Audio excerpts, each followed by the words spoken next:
Aegon remembered the whisper of the wind through the old wooden shutters of the house in Bravos, where he spent his childhood, though at the time he did not know his true name.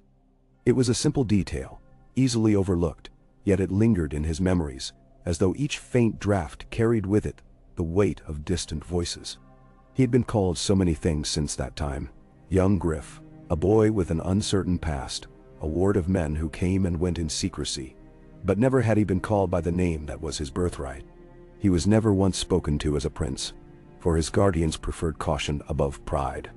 They told him stories of a lost lineage, made mention of a father he would never meet, and spoke gravely of the events that had turned the world upside down before he was even old enough to speak. They did not reveal all, believing the truth was a blade best wielded only when absolutely necessary. So the boy observed, quietly gathering puzzle pieces, wondering why he was taught such things, why his guardians insisted on ancient history and the ways of rulership.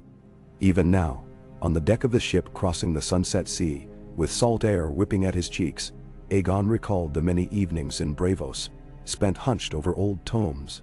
He remembered how he practiced words in the common tongue, in High Valyrian, learned the intricacies of statecraft, studied the history of the Seven Kingdoms.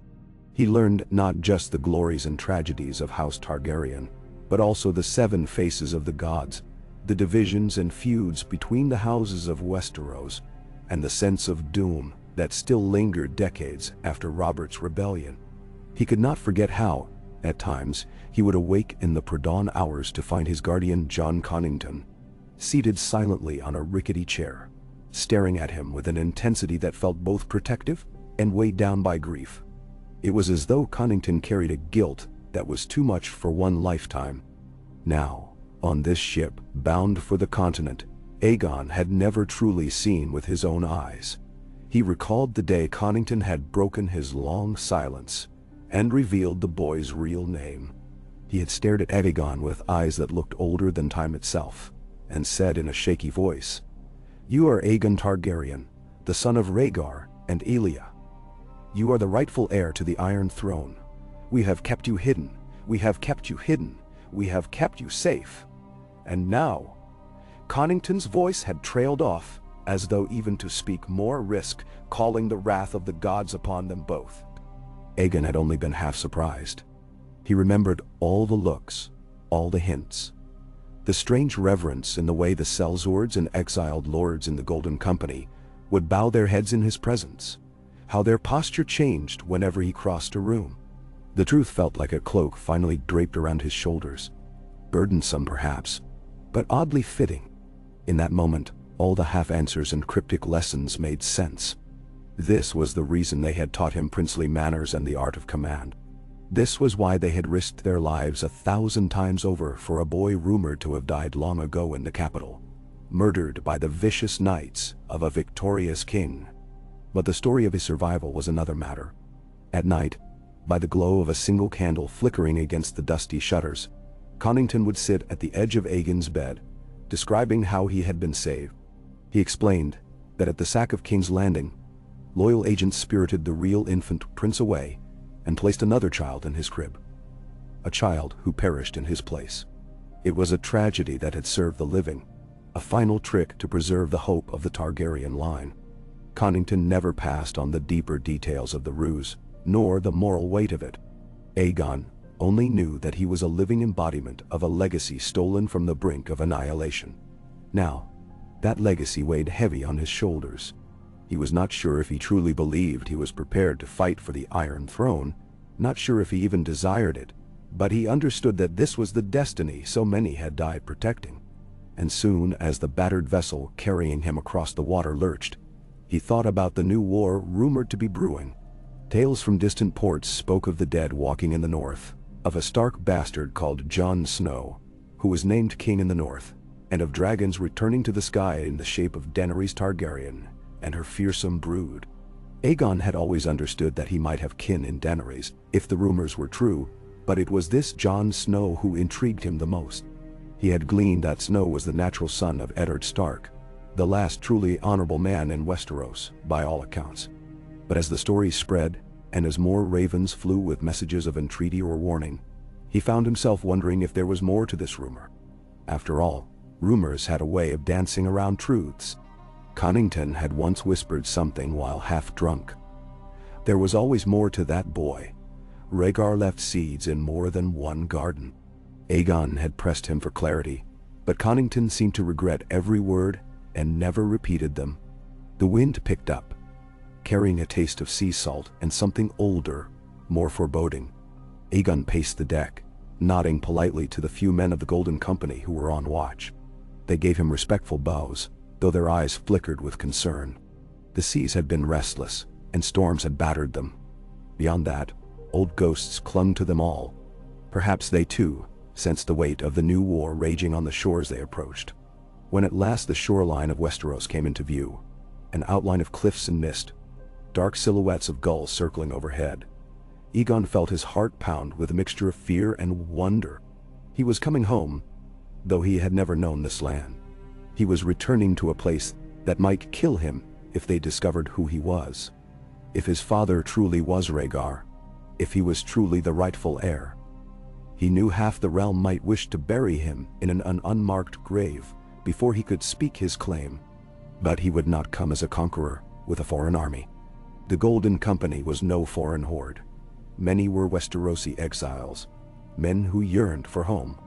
This was no unstoppable force, but it was enough to carve out a foothold if the realm was too preoccupied with itself.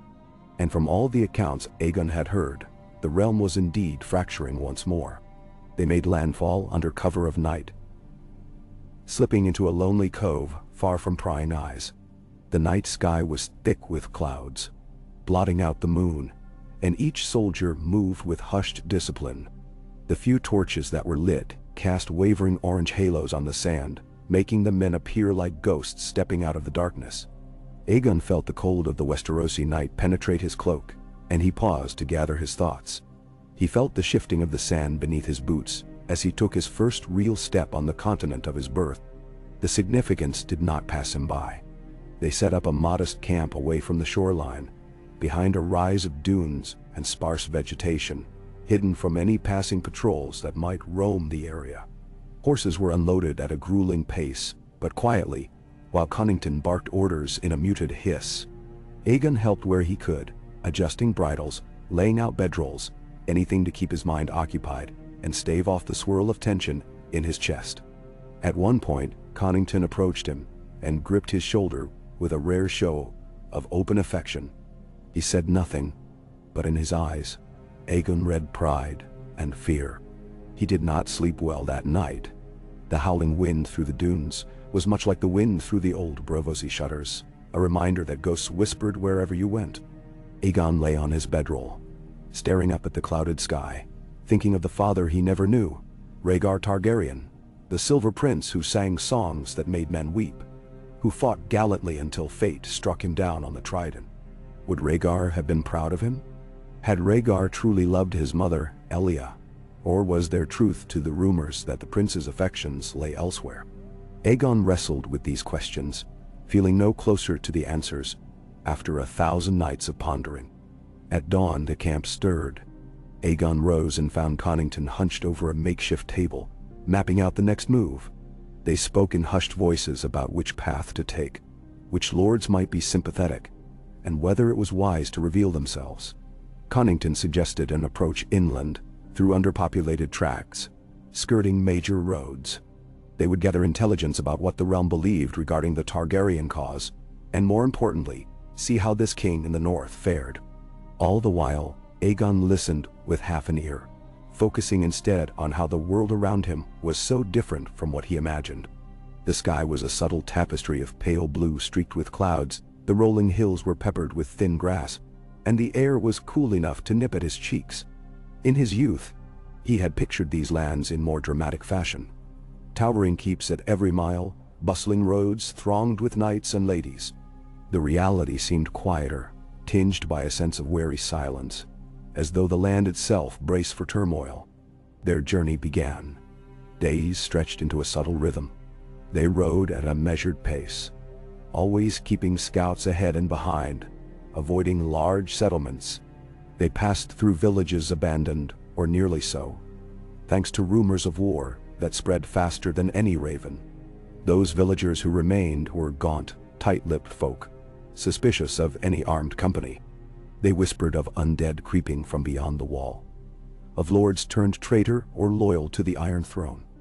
But no one seemed to have a clear grasp on the greater picture. Still, one name kept cropping up, spoken as though it were a talisman against the worst horrors. Jon Snow, King in the North. Aegon listened carefully each time.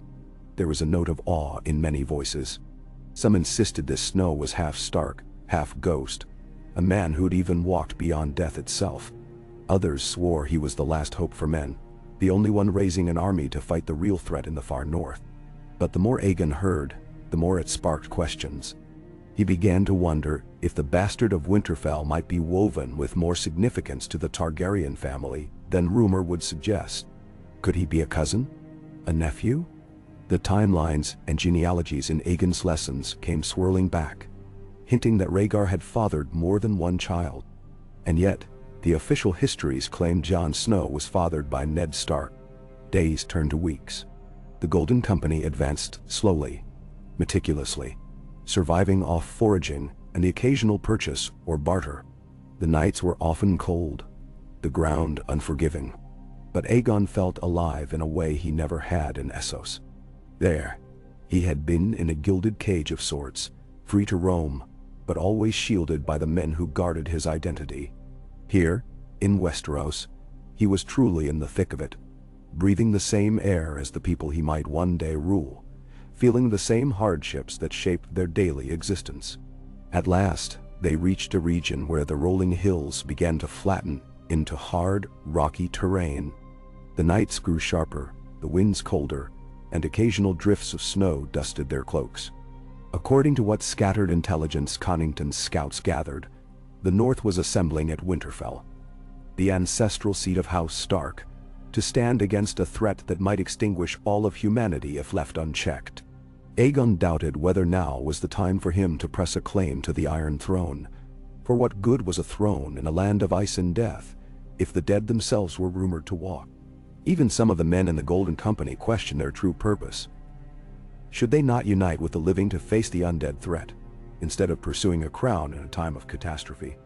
Connington, unwavering in his devotion, insisted this was the moment to stake their claim, or at least to offer it in alliance. He argued that a Targaryen leading men in battle would rally the realm better than any other figure. Aegon, uncertain but responsible, agreed they must see the situation for themselves. If the realm truly was on the brink of annihilation, then perhaps forging alliances was not only wise but essential. On a crisp gray morning, the Golden Company broke camp at the fringe of an evergreen forest. Patches of frost clung to the grass, and their breath smoked in the air. They rode north, the once familiar roads giving way to paths grown rough from winter's onset. Ravens circled overhead, black silhouettes against a pale sky. Over the next few days, the quiet tightened around them, as though the land itself were holding its breath.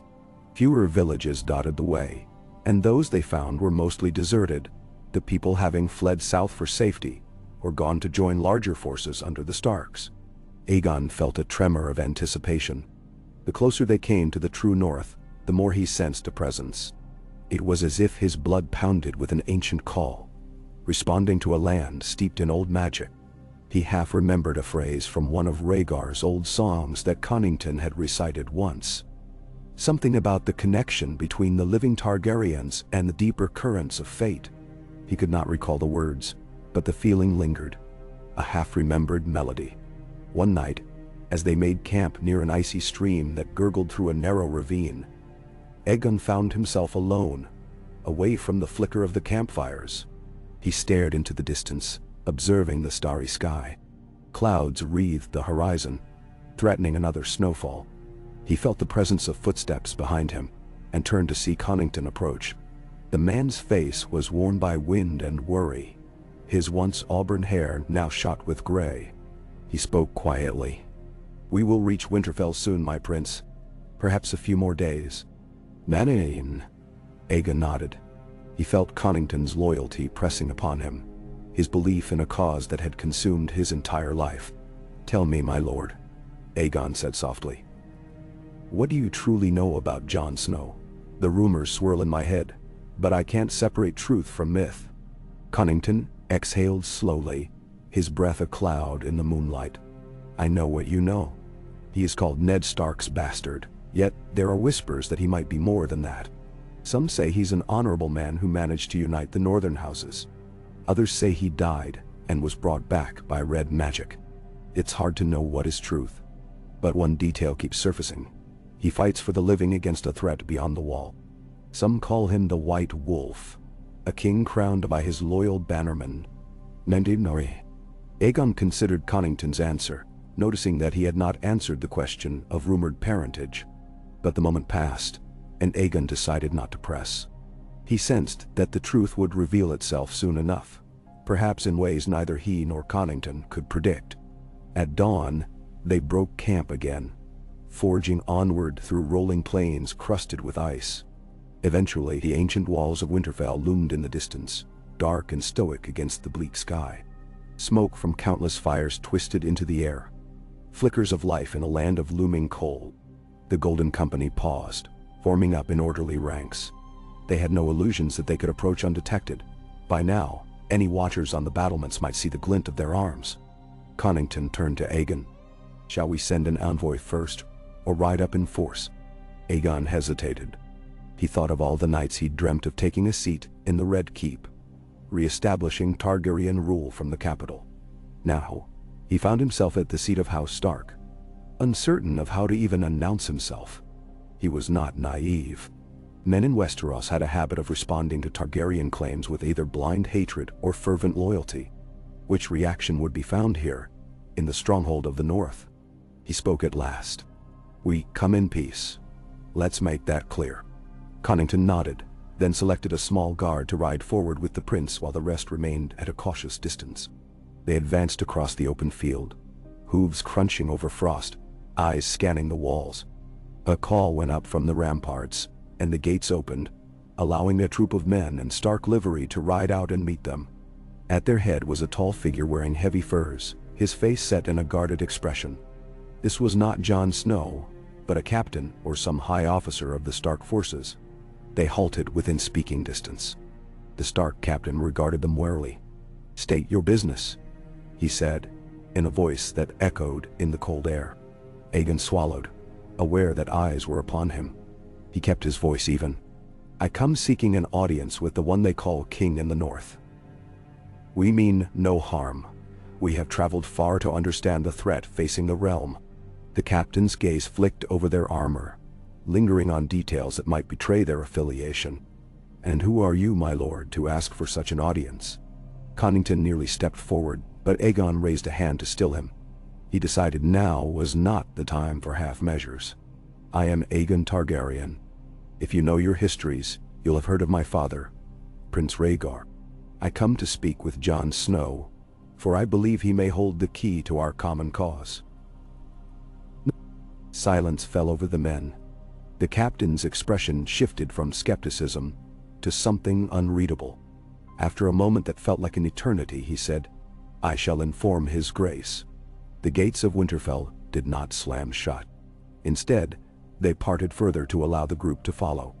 Connington's hand strayed near the pommel of his sword, but he kept it sheathed, and Aegon could feel his pulse pounding in his ears as they passed beneath the ancient archway, the flinty walls towering overhead. Inside, the courtyard bustled with activity, men and women preparing weapons, piling up food and firewood, herding livestock. The chill in the air was offset by the steam rising from the hot springs that snaked beneath Winterfell's foundations, giving the fortress its fabled warmth. Aegon could sense the weight of eyes upon him. Stark soldiers, knights from the Vale perhaps, wildlings from beyond the wall. Men and women of all stripes seemed to gather here under Jon Snow's banner to face the coming darkness. Some frowned, some stared with open curiosity, but all seemed too busy or too wary to approach. The captain dismounted, motioning for Aegon to do the same, and one of the Stark retainers led their horses away. He nodded to Aegon. Wait here, he said, then disappeared into the main keep. Connington shifted on his feet, trying to appear calm, though the tension in his shoulders was obvious. The rest of the small guard from the Golden Company stood in a loose half-circle around Aegon, their expressions cautious. Minutes trickled by, each heartbeat a countdown to an uncertain meeting. Finally, the doors opened again, and the captain emerged with a young woman by his side. She had a mantle of pale fur draped around her shoulders, auburn hair braided down her back, and a face that bore a weary pride. Aegon recognized her from descriptions. Lady Sansa Stark, the elder daughter of Ned Stark, rumored to have reclaimed Winterfell from the Boltons alongside her half-brother. Her bearing was regal, in a quiet, resolute way that reminded Aegon of a battered statue, still standing tall against the elements. She approached, her gaze steady. "My brother is occupied with the War Council," she said, her voice measured yet resonant. "He has asked me to receive you in his stead. You claim to be Aegon Targaryen." Aegon bowed his head politely, feeling the weight of her scrutiny. "I do, my lady." Her eyes flickered, taking in the Golden Company's presence. "You travel with sellswords, yet you come to Winterfell's gate unannounced, proclaiming royal heritage." "These are tumultuous times, my lord. Forgive my bluntness, but you must understand why we are wary." "I do, my lady," he replied, meeting her gaze steadily.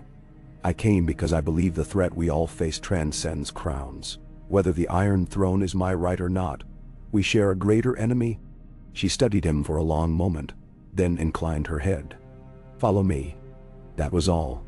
No grand welcome, no immediate hostility, just an invitation to step inside the halls of the North. She turned and led them into the keep, through winding corridors lit by torches whose flames danced and guttered in the drafts. The stone floors were cold, but the steam from the hot springs beneath lent a humid warmth to certain passages. Aegon caught glimpses of busy servants carrying baskets of vegetables, large pots of stew, crossbow bolts, and even dragon-glass arrowheads. It felt like a fortress on the brink of a siege, preparing for a war that had no precedent. They arrived at a chamber that served as a smaller audience hall, a place for private audiences rather than the Great Hall. Guards stood at the doors, and inside the chamber, braziers glowed softly. Sansa motioned for Aegon Connington and a few guards to enter. Aegon's eyes immediately went to the far side of the room where a figure stood, draped in thick furs. When that figure turned, the torchlight fell upon a face that was younger than Aegon expected, yet marked by a gravity beyond its years. Dark curls framed a pale countenance, and gray eyes lit with an intensity that made Aegon's heart quicken.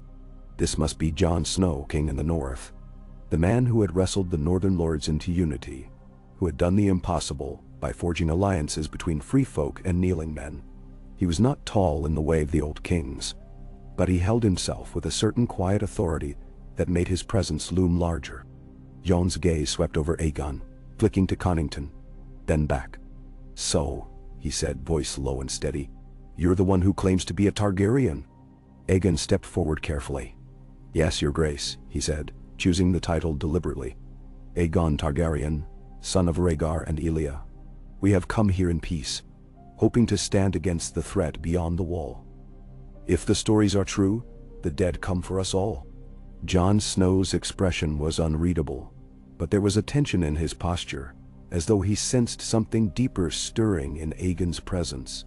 Perhaps he recalled half-forgotten whispers about Rhaegar, or perhaps the old song sang in Jon's blood as well. He exchanged a look with Sansa, who stood near the doorway, her chin lifted proudly. Then he turned his attention back to Aegon. "Your timing is interesting," Jon said, voice measured. "We've allies gathering here, armies from the Vale, the Riverlands, and beyond. Some speak of a Targaryen queen in the south. Others mention a Targaryen claimant crossing the narrow sea." He paused, letting that land. "We have no love for the Lannisters, but neither do we trust anyone who might exploit our distraction for their own ends." "I understand the doubts," Aegon said. "I have them myself. I did not come here expecting blind acceptance. If my name carries any weight, let it be in the service of the living first. I can't sit idly by in Essos, knowing the realm of my birth is under threat of extinction."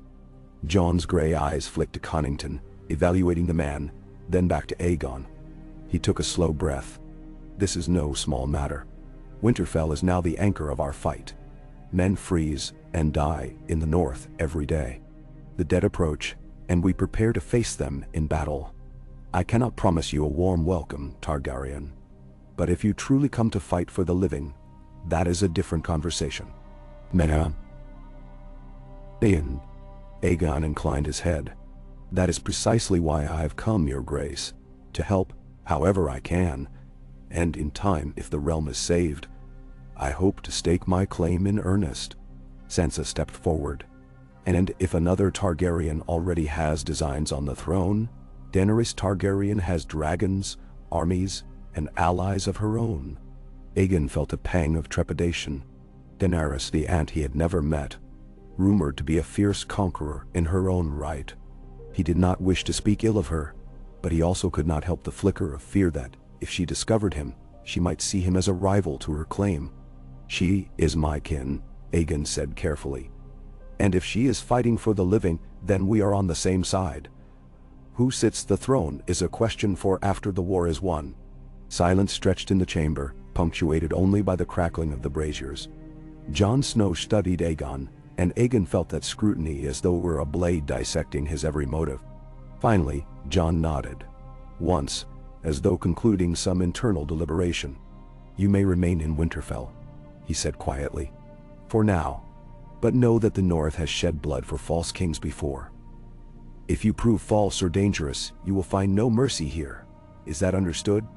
Aegon could not deny the note of warning in Jon's words. He bowed his head. I understand. A flicker of conflict crossed Jon's eyes, as though he wished to say more but held back. He glanced at Sansa and gestured for her to speak. She cleared her throat, addressing Aegon and Connington. We'll arrange quarters for you and your men in the outer keep. Supplies are stretched, but we won't let you starve. Just be prepared to do your part in the coming battles. Connington spoke for the first time, his voice firm. We are at your disposal, Lady Stark. My men will join any preparations you see fit. Thus the lines were drawn. Neither acceptance nor outright rejection, but a wary alliance under the looming threat of the undead. Aegon felt relief flood him, tempered by the knowledge that the hardest part was yet to come. If he was to prove himself, he would have to do it with steel and fire, standing on the battlements of Winterfell against an ancient evil. That night, the Golden Company settled into the cramped quarters afforded to them. Fires were lit, weapons checked, bedrolls laid out on stone floors. Aegon was given a small room overlooking one of Winterfell's courtyards, a modest space with a narrow bed, and a single table for a basin and pitcher. He found himself staring into the flickering shadows cast by the small hearth, thinking about Jon Snow. There had been something in the man's eyes, an unspoken question, as though he sensed a bond or recognized a trace of Targaryen blood, but could not name it. It made Aegon's heart pound with apprehension. In the corridors, men and women shuffled about, exchanging quick greetings and urgent instructions. Everyone seemed consumed by the approaching war. Aegon knew that if the legends were true, and the Night King and his hordes really marched on Winterfell, soon the walls would quake with the clash of steel and the unearthly cries of creatures from nightmares. He felt a chill that had nothing to do with the icy wind seeping through the stones. Come morning, he rose early, determined to walk the courtyard before dawn. He found the sky a muted indigo, stars still visible in the west. His breath fogged the air as he stepped outside, boots crunching on fresh snow. Lanterns flickered along the walls, and a few guards paced, stamping their feet for warmth. Aegon watched, as one by one, others emerged from the keep, eyes heavy with sleep. Then, in a distant corner near the stable, he saw Jon Snow again, speaking quietly with a handful of men in stark livery. The men saluted and dispersed, leaving the king in the north alone. Aegon gathered his courage and walked across the snowy courtyard. The hush of dawn seemed to amplify every step he took. Jon turned as Aegon approached, a guarded expression on his face. At this close distance, Aegon could see the faint lines of strain around Jon's eyes, the haunted look of someone who had witnessed horrors few men could fathom. Your Grace? Aegon said softly, inclining his head. Jon pressed his lips together. Prince Aegon, he replied, and there was a subtle question in his tone. As though he still doubted the title, Aegon decided to speak plainly. "I know I am an outsider here, and I know you have no reason to trust me. But if there's any way to prove my sincerity, I am willing to do it. Put me on the front lines, have me guard the walls. I didn't come here just to talk. I came to fight." When and Jon studied him in the gray pre-dawn light, his breath pluming in little clouds. "If you're looking to prove your mettle, you'll find no shortage of opportunity," he said. "We expect the dead to march within a fortnight, maybe less. Every blade will count." Aegon nodded. "Then I'll be on the walls. Let me and my men stand where you think we're needed most." Jon hesitated, then offered a small, grim smile. "Very well. But know this. Once the battle is joined, there will be nowhere to run. Winterfell is our best chance to make a stand, and if that fails, the kingdom fails with it." "Nistain," Aegon exhaled, seeing the gravity of Jon's words reflected in his eyes. "Then, we shall not fail." The hush between them stretched, and in that moment, Aegon sensed an invisible cord that might connect them. Perhaps the intangible bond of Targaryen blood. If the rumors about Jon's parentage were indeed true. But neither man spoke of it. They stood there as two uncertain allies, strangers united by a threat that overshadowed any claim to a throne. Footsteps sounded behind them. Sansa approached, wrapped in a heavy cloak, her cheeks flushed by the cold. "We've had reports from our outriders. The dead move closer. We'll hold a council soon." She looked between Aegon and Jon, reading something in their postures. "We'll need all the help we can get." Jon nodded. "Call the council. We'll attend." He glanced at Aegon once more, a flicker of something unspoken passing between them, then turned to follow his sister inside. Aegon lingered for a moment in the snowy courtyard, wrestling with a feeling he could not quite name. He had come here to stand beside Jon Snow, to help save the realm from the greatest evil it had ever faced. But in doing so, he had opened the door to more questions about his own blood, his own father's legacy, and his place among those who fought for the living. He lifted his gaze to the battlements, imagining them lined with soldiers, imagining the roars of battle echoing against the walls. If they survived, if they held off the dead, perhaps then there would be time for answers, for truths to be spoken. Perhaps he would come to know whether Jon Snow was truly his cousin, or something even more profound. For now, though, he pushed the questions aside. Life and death hung in the balance, and destiny was impatient. Stepping forward, he began walking back into the keep. Winterfell's ancient stones seemed to resonate with a solemn promise that once this battle was over, if fate allowed them victory, secrets would unravel, bonds would be forged or broken, and the dawn that followed might reveal more about who Aegon Targaryen truly was than any words or lessons learned under foreign skies. Kai Kea Onmu. Aegon woke before the bells rang in the castle yard, well ahead of the dawn watch changing of the guard. He had slept fitfully, a half-dozen fragments of dream dancing in his memory. A ghostly woman whispered to him in a voice that crackled like distant fire, though he could not recall her words. He saw, too, a glimpse of a great wave, as if from the sea near Dragonstone, rising high above a rocky shore, and a sense of loneliness more profound than anything he had ever felt. When he finally opened his eyes, only the embers in his small hearth lit the chamber, casting wavering shadows on the stone walls. He rose, dressed, and made his way through Winterfell's corridors, guided by the flicker of torches along the walls. The fortress was awake already, albeit quietly. Servants shuffled past with steaming kettles of broth, and a few night's watchmen stomped in from the yard, their cloaks dusted with snow. Aegon nodded to any who met his eye, though most seemed eager to keep their heads down. He wondered if word had spread about him yet, if these men and women knew that the boy rumored to have died in King's Landing decades ago stood among them. It did not take him long to find himself outside the great hall. The doors were open, the interior faintly lit. Inside, though it was still early, a knot of lords and knights huddled near the long tables, speaking in hushed tones. They sipped steaming cups of mulled wine or weak ale, poring over maps that they spread out on the rough oak planks. He recognized none of them immediately, but from their attire, they looked to be northern bannermen mingled with men from the Vale and from various lesser houses. They glanced his way as he entered, but no one offered a greeting. Aegon moved further into the hall, footsteps echoing on the flagstones. At one end, near the dais where the Stark banners hung on the walls, Sansa Stark stood conferring with an older knight whose hair was the color of iron. Sansa saw Aegon approach and motioned the older knight away for a moment. She was composed, but her eyes carried that wariness he had seen the previous day, as though trust was a luxury she could ill afford. "My lady," he said, dipping his head. She returned the courtesy. Her voice measured. "You are up early. Did you rest well?" He offered a small, wry smile. "As well as any man can in these times." "I have much on my mind." Sansa studied him, perhaps weighing how candid she wished to be. "We all do.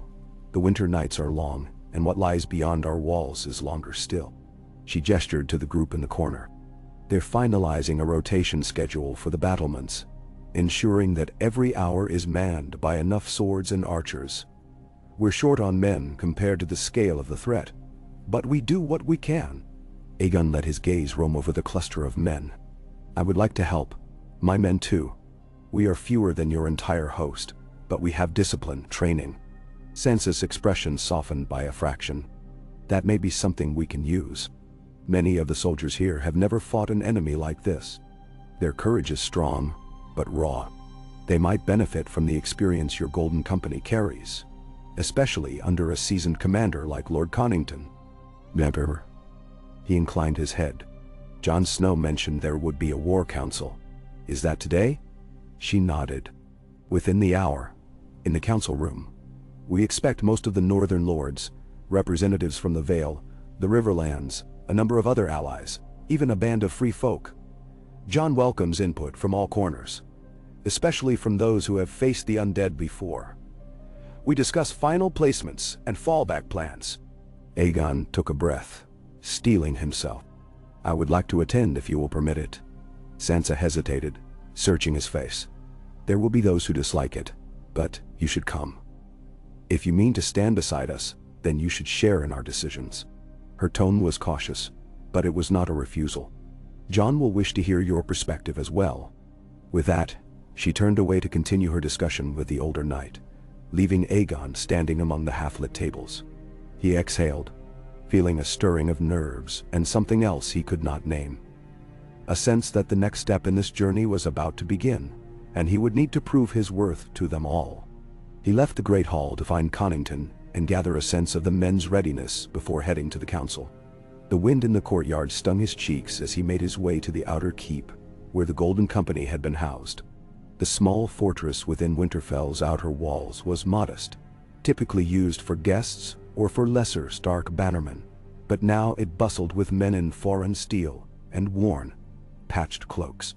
Even at this early hour, they were awake, rechecking weapons, adjusting horses' tack, or huddling around fires to keep the chill at bay. Connington was in the yard, instructing several of the company's captains on forming supply lines. Snow dusted his pauldrons, and his breath curled in the cold air. He paused mid-speech when he saw Aegon approach, offering a short bow. "My prince." Aegon managed a tense smile. "How do we fare?" One of the captains, a grizzled man named Rami, answered in place of Connington. "We've enough rations for some weeks if we're careful. Winterfell's stores supplement us, but we can't afford to strain them. We're focusing on forging new arrowheads, as the rumor is that dragonglass is what can kill these creatures." "That is what they say," Connington added, "and the Stark smiths are forging it as quickly as they can. The lords from the south are suspicious, but I've seen men from the free folk showing them how to shape dragonglass properly. A curious sight, if there ever was one." He turned to Aegon with a searching look. "What news from within?" "I am to attend a war council soon," Aegon said. "Sansa Stark invited me. Jon Snow wants all who can help to be involved. I suspect many in that room will doubt me, but I intend to show them we're here in good faith." Connington nodded slowly, scanning the yard as a stable hand led a pair of horses past. "You'll speak well. I know that. Just mind that you don't tread on northern pride. They're a stubborn lot, and they've had enough of kings and would-be kings who do not respect their hardships." Aegon's mouth quirked wryly. "We're all about to learn new hardships. If the tales of these undead hordes are true. He paused, lowering his voice so the men around them could not easily overhear. Lord Connington, you once hinted that this Jon Snow might be more than Ned Stark's bastard. Well, the more I see him, the more I sense something. Do you know anything certain? Nemos. Connington's gaze flickered, revealing the same discomfort he had shown whenever the subject came up. There were rumors once that Rhaegar annulled his marriage to your mother and took another wife in secret. There are those who say that union produced a child, hidden away. Some claim that child is Jon Snow raised in the north to protect him from Robert Baratheon's wrath.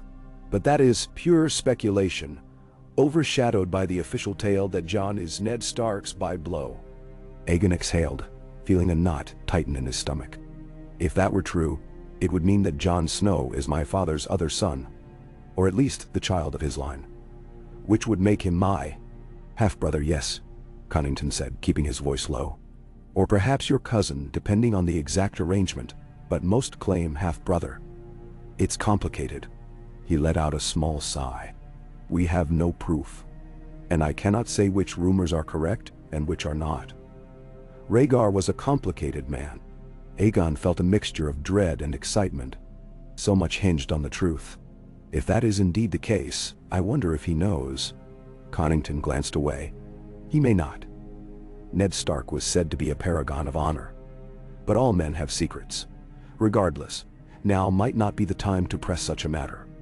If the truth exists, it will surface in its own way, in its own time. Rushing could cost us trust we desperately need. Aegon nodded. He thanked Connington and turned, letting the men see that he bore no sign of conflict. Then he made his way toward the council chamber, bracing himself for the skepticism he was sure to face. The war council was held in a large room with a long table of ancient wood, the surface scarred by centuries of use. Maps were pinned in place with daggers at each corner. A raised hearth crackled along one wall, though the warmth felt insufficient against the chill of the north. Around the table stood a collection of lords, ladies, and captains. Aegon recognized Jon Snow at the head, arms folded, listening intently to an older man with a thinning hairline who was speaking in an urgent tone. Near Jon stood Sansa, her composure intact as she observed the conversation. A tall, broad-shouldered wildling with flaming red hair, Tormund Giantsbane, if Aegon recalled the rumors, leaned in from the side, occasionally snorting or offering a pointed remark that made the older man bristle. Various others crowded the edges of the chamber. Men from the Vale in fine furs, 2 maesters with heavy chains around their necks, a handful of northern lords whose faces bore the marks of a harsh winter. Near the far side, eyes downcast, stood a young girl with short hair, the set of her jaw radiating confidence that belied her small stature. Aegon saw her glance at him sharply, as though she were sizing him up in 2 heartbeats. She looked away as soon as Jon spoke. Aegon took a place on the outskirts, waiting to be acknowledged. If the lords noticed him, they gave no sign, focusing instead on the matter at hand. The older man, whose name Aegon could not place, was pointing at the map, where a series of stones indicated the dead's probable positions. They will come from the east as well as the west, surrounding us. We suspect the bulk of their host marches along the King's Road. If we do not have the southern approach covered, they can flank us. May. Jon Snow nodded. We have small garrisons in Moat Cailin and the Neck. Their main objective is to slow the army of the dead. But if the Whites do not feel fatigue, then delaying them may be a fleeting success at best. Winterfell's walls remain our last stand. We have no real fallback beyond this point. A stout man to the side raised his voice. Your Grace, are we to rely solely on the southern allies to arrive in time? The Riverlands are in disarray, and the Lannisters are rumored to be dealing with their own troubles. By the time help comes, if it comes, it may be too late. Tormund grunted, crossing his thick arms over his chest. All we can do is fight. Standing around making gloom talk won't keep the dead away. We pile the dragon glass, line the walls, and hope these southern lords remember to show up. He cast a pointed look at some of the Vale men, who bristled in annoyance. Jon's eyes flickered over the group. We can't depend on reinforcements. We can only do what we must with what we have. Sansa, has the forging of dragonglass weapons improved? She stepped forward. We're producing about 1,500 arrowheads a day now, plus spears, dagger blades, and modifications to existing weapons. The blacksmiths are working day and night. But the supply of raw dragonglass is finite unless new shipments arrive from Dragonstone. The older man with thinning hair curled his lip.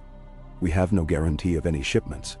The seas are treacherous in winter, and there is no time for easy passage. Jon nodded grimly. Then finally, his gaze landed on Aegon, standing near the door. "Prince Aegon," he said, raising his voice slightly to cut through the hush. "Join us." Silence fell, and dozens of eyes pivoted toward Aegon. He stepped forward, feeling the scrutiny pressing upon him. He bowed his head in courtesy. "Your Grace, my lords, my ladies." Jon gestured to the open space near the table. "You've pledged your men to stand with us, so your counsel is welcome. What perspective can you offer?" Aegon cleared his throat, carefully choosing his words. "Your Grace, the Golden Company is disciplined in pitched battles and sieges alike. But we have never faced the undead. We will take instruction from those who have. Still, I can speak to the strategic principle that if we concentrate our forces behind these walls, we must ensure we cannot be surrounded. Perhaps we can use small contingents to harry the flanks, slow the dead's approach, funnel them into a narrower front. That would mean risking men outside the gates though, which is dangerous if the enemy cannot be routed by conventional means." "Now," a stocky northern lord in a heavy fur mantle sniffed. "Small contingents might be swallowed up at once, leaving us with fewer men on the walls. We can't ask men to throw their lives away in a futile attempt to slow an unstoppable army." "No." Aegon inclined his head. "It would not be a suicide mission, my lord. If we coordinate, they can withdraw behind the walls, once the enemy is forced into certain lanes of approach. But you are right. It carries grave risk. Every plan will against an enemy that does not feel fear or pain." Jon's expression remained unreadable. "Harassment might gain us some time, but time for what?" Sansa answered. "Time for any remaining allies to arrive, for more weapons to be forged, or to complete any fortifications.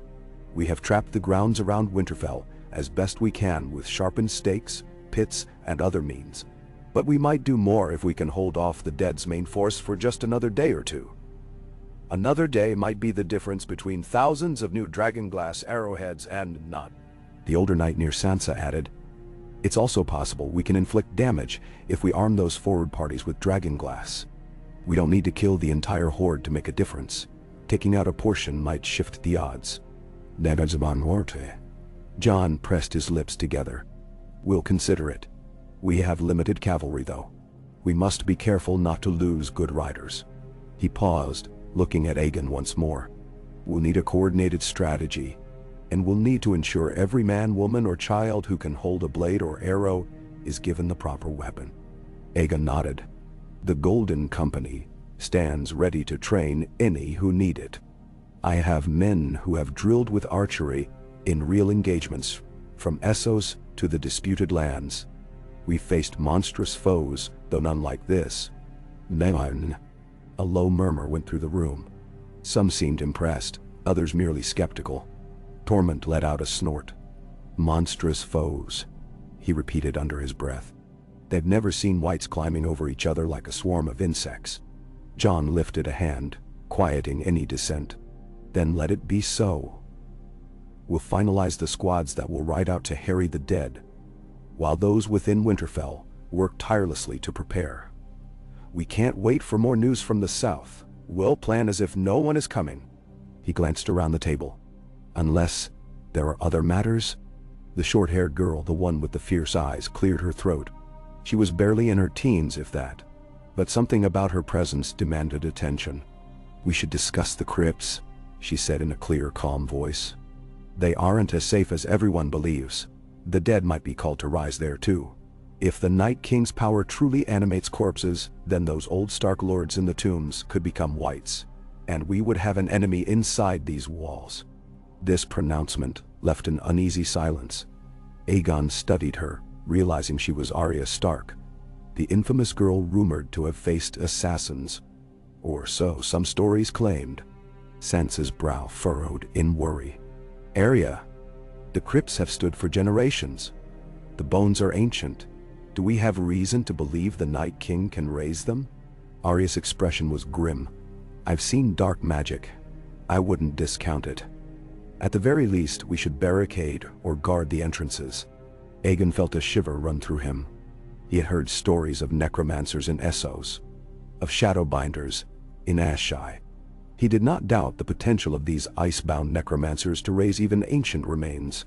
But Jon, after a silent moment, nodded. We'll post guards. There will be no truly safe haven, but we do what we can. With that, the conversation continued in swirling detail. Men argued about supply lines, archers, catapults, the best use of limited cavalry, the distribution of dragonglass weapons. Aegon listened intently, contributing only when asked. The northern lords and the free folk clashed at times, one calling the other savage, the other responding with a bark of laughter. But Jon stood as mediator, as did Sansa, bridging the disagreements with a quiet but firm hand. At last, after what felt like an eternity, Jon dismissed the group. The lords departed in ones and twos, or in small clusters. The swirl of cloaks and hushed talk drifted out into the corridors until Aegon was left standing beside the table with Jon, Sansa, Arya, Tormund, and the older knight near Sansa. Arya regarded Aegon with an almost predatory curiosity. You're the Targaryen everyone's whispering about. He inclined his head carefully. I am, or I claim to be. Tormund scratched at his fiery beard. Another dragon, eh? I don't see your wings or your fire breathing. You can hold a sword though, I imagine. Aegon let out a soft chuckle. I can. Jon intervened, his voice neutral. He and his men have offered to help train anyone lacking experience. That will be valuable. We can station them in the courtyard. Rotate squads through for practice with dragonglass weaponry. Sansa nodded, though she appeared tired. This is good. The men are anxious, the days feel short, but we still have hours of daylight. If you don't mind, Prince Aegon, you might begin with the younger recruits. Those who haven't much experience beyond simple militia drills. We're pressed for time, but any guidance will help. Nah. Of course, Aegon replied. I'll start immediately if you like. My captains can take shifts as well. Jon lifted a gloved hand to rub at his eyes, as though trying to dispel weariness. That would be appreciated. We can gather them in the main courtyard. Sansa, you'll see to organizing the groups. Then no. She offered a thin smile. Yes. I'll prepare the first batch in an hour. That should give them time to finish their morning tasks. Arya turned toward Aegon, giving him a curious tilt of her head. How good are you? If you plan to teach, you must have skill. Aegon took a moment, weighing her words. There was something subtly challenging in her tone. I've trained my whole life in the arts of swordsmanship, archery, spearwork. I'm by no means the best in the company, but I can hold my own. Now, Mind. She sized him up once more, and a small knowing smile touched her lips. Perhaps we'll see. With that, she turned and moved to the door, footfalls as light as a cat's. Tormund followed her, shaking his head and muttering something about wolf cubs with too much spirit. Jon lingered a moment longer, glancing at Aegon. Thank you for speaking up back there. I know this is your first real day among us. Few believed you would offer an actual plan. Aegon offered a faint shrug. If I hold any dream of being a king one day, I cannot simply stand idle when the realm is threatened. That would be no king worth following. Jon eyed him, as though searching for sincerity or falsehood. We'll see, he said simply, then turned and followed Tormund out. Sansa hesitated, glancing between Aegon and the door through which Jon had just left. My brother carries many burdens, she said softly. His trust is hard won these days, but I sense he wants to trust you. Don't give him cause to regret it. Aegon bowed slightly. I understand. I won't. Never. She nodded, the flicker of candlelight highlighting the tension in her face. I'll see you in the courtyard soon. Left alone, Aegon inhaled slowly. letting the residual tension slip away. He rolled the stiffness from his shoulders, then stepped outside. The corridor was quieter now, the war council's echoing voices replaced by the distant sounds of Winterfell's daily churn. He walked the halls with purposeful strides, heading toward the keep where the Golden Company was quartered. Along the way he passed small groups of soldiers, some with the Stark sigil, others with the crescent moon of the Vale, and a few wearing various badges of lesser houses. He caught more than a few curious stares. One man murmured something to another, and the other shook his head in disbelief. Rumors of a Targaryen found living among them had no doubt raced through the castle by now. He pushed through the heavy door leading to the courtyard. The daylight was gray and cold, the sky overcast with low, scudding clouds that threatened more snow. On the battlements above, a horn sounded, a stark, lonely note that carried over the rooftops. Aegon paused to look up, heart beating a bit faster. Was that the alarm for approaching enemies, or a mere sentinel's signal of the watch changing?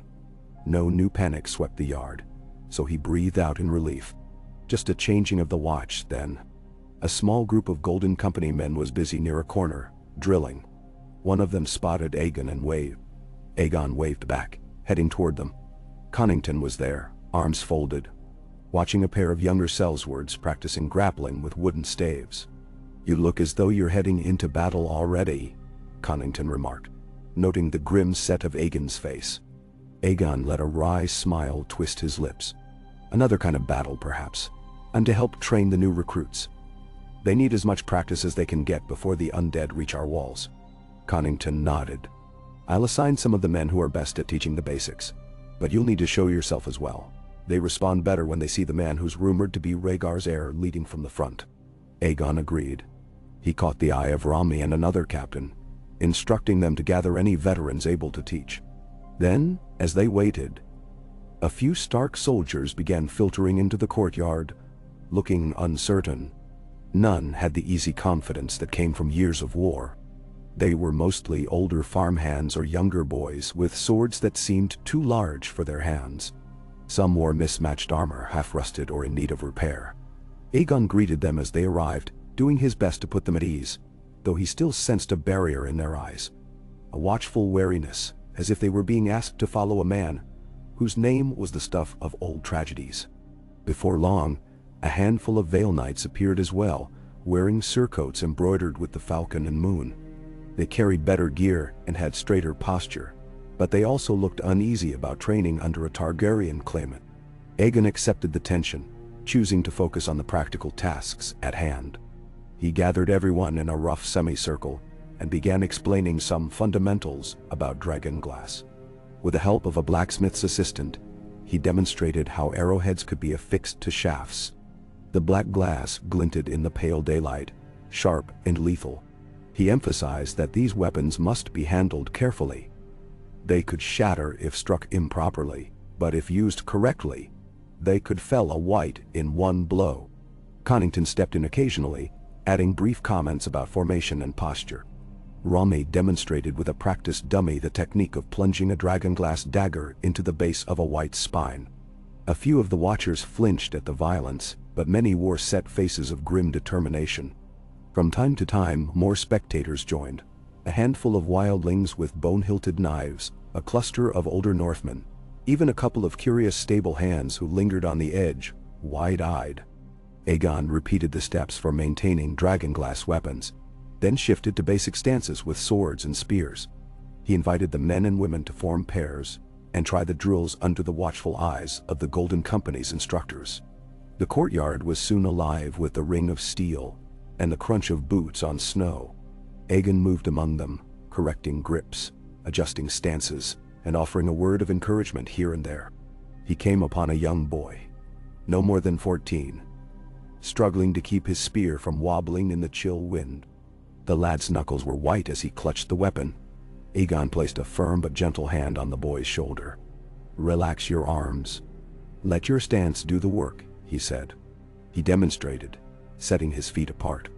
One step forward, thrust. "Keep your weight balanced." The boy nodded, trying again. Aegon guided him through the motion until it looked passable. "Good," Aegon said quietly. "Keep practicing." At one point, he felt a pair of eyes on him and turned to see Arya Stark leaning against a post. She was silent, observing. When he met her gaze, she gave a small tilt of her head, as if to acknowledge his efforts. Then she drifted away through the crowd, disappearing into the swirl of bodies. Soon, the Vale Knights wanted to test Aegon's skill, or so it seemed. One of them, a lean man with sandy hair, approached politely. "My Lord Targaryen, would you show us how your men fight with the spear?" Aegon considered the request, sensing it might be a thinly veiled challenge. "Of course," he said. He handed his sword to Connington and took up a practice spear from the rack. The sandy-haired knight nodded to a comrade, who handed him a matching spear with the tip wrapped in cloth. They faced each other in the open space. The watchers drew back, forming a circle. The wind gusted, carrying a swirl of snow across the yard. The knight raised his spear in a ready stance. Aegon mirrored him, adopting the posture he had been taught. Spear held at mid-level, tip angled slightly downward, left foot forward. The knight made the first move, a swift thrust aimed at Aegon's midsection. Aegon knocked it aside with a short pivot, then lunged forward with a counter-thrust. The knight sidestepped, returning with a downward strike that Aegon blocked near the butt of his spear. Their weapons clicked, the sound sharp in the crisp air. A few onlookers murmured in approval. They circled, testing each other's reflexes. The knight feinted low, then pivoted the spear up toward Aegon's ribs.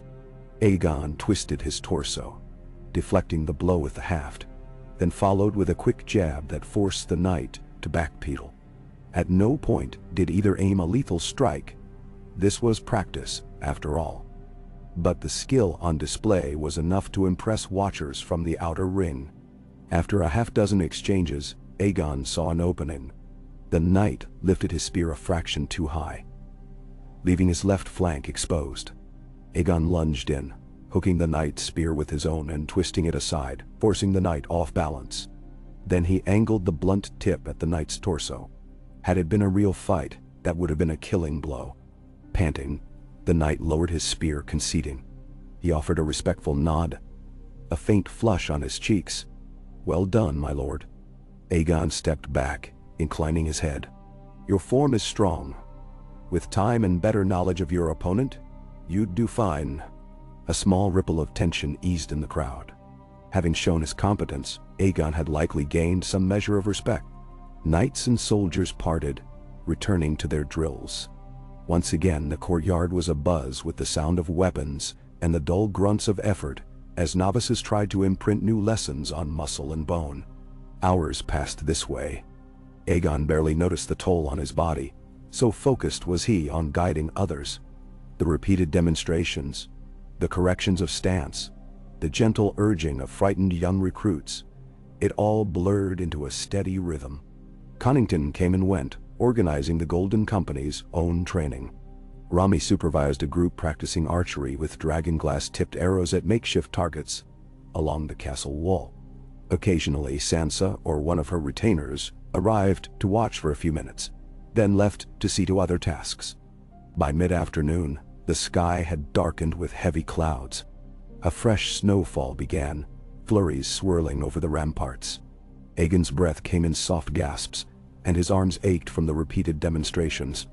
He realized he had not paused to eat since early morning. But the men showed no sign of stopping. They were desperate to learn whatever they could before night fell. In a brief lull, Aegon retreated to a small corner of the yard where a barrel of water sat half-frozen. He cracked through the thin layer of ice with his gauntlet and scooped a palmful of water to drink. His throat felt parched, and the cold water seared his insides. Still, it was refreshing. He turned to see Jon Snow approaching. Jon's cloak billowed behind him, the stark gray of wolf fur blending with the swirling snow. There was an odd expression on Jon's face, some mixture of appraisal and grim acceptance. He stopped a few paces away from Aegon, his gray eyes drifting over the men in training. "You've been at this all day," Jon said quietly. Aegon shrugged, letting a small smile form. "We all have a part to play. I'm doing mine." Jon studied him. "They speak well of you already. You're taking time to show them how to use these new weapons. You could have just let your captains handle it, But you're in the thick of it yourself. Isn't that what a leader should do? Lead from the front? Jon's gaze was distant for a moment, as though recalling the burdens of leadership. Then he nodded. It is. Though there are plenty who don't. Neither man spoke for a breath, the wind whipping past them. Aegon could see a flicker of question in Jon's eyes, as though he longed to ask something deeper. But instead, Jon cleared his throat. Word has arrived from our scouts. The dead may be closer than we hoped. The Outriders saw them a day's ride to the north, in numbers that... His voice trailed off. Well, it seems the reports were not exaggerated. Aegon felt the weight of that news sink into his gut like a stone. Then we have little time. Jon nodded grimly. If the wind and weather slow them, maybe 2 days, maybe 3. But no more than that. We expect them at Winterfell's gates soon. Aegon looked around at the men, at the ground churned to slush by hours of footsteps, at the meager fortifications that ringed the courtyard. Could they truly stand against an endless wave of the undead? Yet he also thought of Rhaegar, of duty and destiny. He squared his shoulders. Then let's make the most of every hour we have. Jon looked him in the eye. There was a strange intensity there, an unspoken undercurrent. But all he said was, yes, let's. With that, he turned and moved away, likely to confer with the other leaders about final placements on the walls. As darkness fell, the courtyard emptied, the weary recruits dispersing to whatever corner of Winterfell offered warmth and rest. Aegon lingered to help store weapons, ensuring the dragon-glass-tipped spears and arrows were safely sheathed from the snow. Connington approached, the lines of exhaustion etched around his eyes. You've done well, Connington said, lowering his voice. They trust you a bit more now. That trust might make a difference. Aegon slid a spear onto a rack, carefully avoiding the fragile tip. It might. Or it might mean nothing if we're overrun. How does one truly stand against an army that does not feel fear or pain? Connington set a gauntleted hand on Aegon's shoulder. By relying on each other, by fighting to the last, and by trusting in the small chance that hope and cunning can triumph even over horror. We've survived the impossible before, my prince. None? Aegon nodded, remembering the stories of how he himself survived a slaughter no infant should have escaped. Fate had interceded then. Would fate be so kind now? They walked together toward the keep, boots crunching through the snow. In the distance, the howling of wolves echoed, high-pitched and mournful. The sound raised the hairs on Aegon's neck, reminding him just how close the wildness of the north really was. Inside, the warmth of the corridors felt almost stifling after so many hours in the cold. Servants hurried by with trays of simple fare: bread, stew, salted fish, dried fruits. The smell of spiced wine wafted from somewhere deeper in the keep. Aegon realized with a jolt of hunger that he had eaten almost nothing since daybreak. He turned to Connington. Shall we find something to eat? Connington nodded, but the lines of worry on his face did not disappear. Yes, but keep your wits about you. I've heard whisperings from some of the lords that they still doubt your lineage. They suspect a trick to sow discord. Watch your tongue, watch your back. Aegon gave a slight, grim smile. I always do, my lord. Let us hope they see we have more pressing matters than who sits the throne. They found a small area near the kitchen, where large pots of stew were being ladled out to anyone in need of a meal. There was no formal supper in the Great Hall tonight. Everyone was too busy with war preparations, and the castle's routine was in disarray. Aegon took a wooden bowl of thick stew, the scent of barley and carrots steaming up into his face. Connington followed suit. They stood against a wall, spooning the hot, if bland, mixture into their mouths. A handful of other soldiers milled about, some from the north, some from the Vale, a few from the Golden Company. The atmosphere was subdued, with only murmured conversations about the approaching army of the dead. While Aegon ate, he studied these men. An older man with half-missing fingers stared vacantly at the floor. A pair of younger soldiers spoke in low tones about home, about families they left behind. A few tried to inject dark humor into the conversation, joking about how they'd prefer to die with warm stew in their bellies than starve behind a cold wall. But there was little real laughter in their voices. Once he finished the meal, Aegon felt marginally warmer and more alert. He handed the empty bowl to a passing servant and thanked her, then turned to Connington. "I'll look in on the men. See if all are settled, then I might try to rest. We'll need every ounce of strength soon." Connington agreed. "I'll do the same. Sleep well, my prince." Aegon left the small dining nook and made his way back toward the quarters assigned to him, weaving through passages lit by guttering torches. The castle seemed to exhale with the footsteps of countless souls, all caught in the same precarious moment between life and death. He felt that weight pressing on him, heavier than any crown. The passage he took led near a small courtyard. Snow fell steadily now, drifting in the air. He paused, drawn by the soft glow of a lantern hanging from a post. Beneath that lantern stood Arya Stark again, gazing at the falling snow. She was wrapped in a thick cloak. Something about her stillness made him approach quietly, not wishing to startle her. She turned her head slightly before he even spoke, as though she sensed his presence. Her expression, outlined in the pale light, was unreadable. "Training's done for the night?" she asked. Aegon nodded. "Yes. Tomorrow we'll do more." She studied him, her eyes seeming to pierce through pretense. "You actually care that these people learn, don't you?" He shifted his weight. "Oh, of course I care. If they don't learn, they'll die when the dead come." Arya looked away, exhaling in a cloud of breath. "Some men wouldn't bother. They'd let others handle it. Kings, queens, lords, all the same to me. But I see you out there helping. It's different." That Aegon felt a subtle pang of empathy for her. "I'm no king yet," he said softly. "And perhaps that's a good thing." She gave a tiny shrug. "Jon might trust you more if you keep doing what you're doing. Or maybe he won't. He has a lot on his mind." Aegon nodded, understanding. "I've sensed that. He seems burdened." Arya's gaze flicked back to him. "We've all lost so much. The North especially. Each of us carries our ghosts. Jon most of all." The snow fell harder for a moment, swirling around them. Aegon glanced up at the gray sky. "The ghosts of family are the heaviest," he murmured, thinking of Rhaegar, Elia. Perhaps even the mother Jon had never known if the rumors were true. Arya studied him again, as though she might say something else, but she merely nodded once and slipped away, her steps so light that her footprints in the fresh snow were barely visible. Aegon watched her vanish into the shadows of the corridor, feeling as though he had peered into a bottomless well of secrets and only caught a reflection of his own face in the darkness. He returned to his chamber, a modest room with a small hearth and a single table. The wind rattled the window shutters, and a draft curled around his legs. Weariness settled on him like a heavy cloak. He lit a candle, shed his outer layers, and sat on the edge of the bed. For a while, he simply breathed, letting the tension seep from his shoulders. His mind flickered through the day's events, teaching novices to wield spears and arrowheads.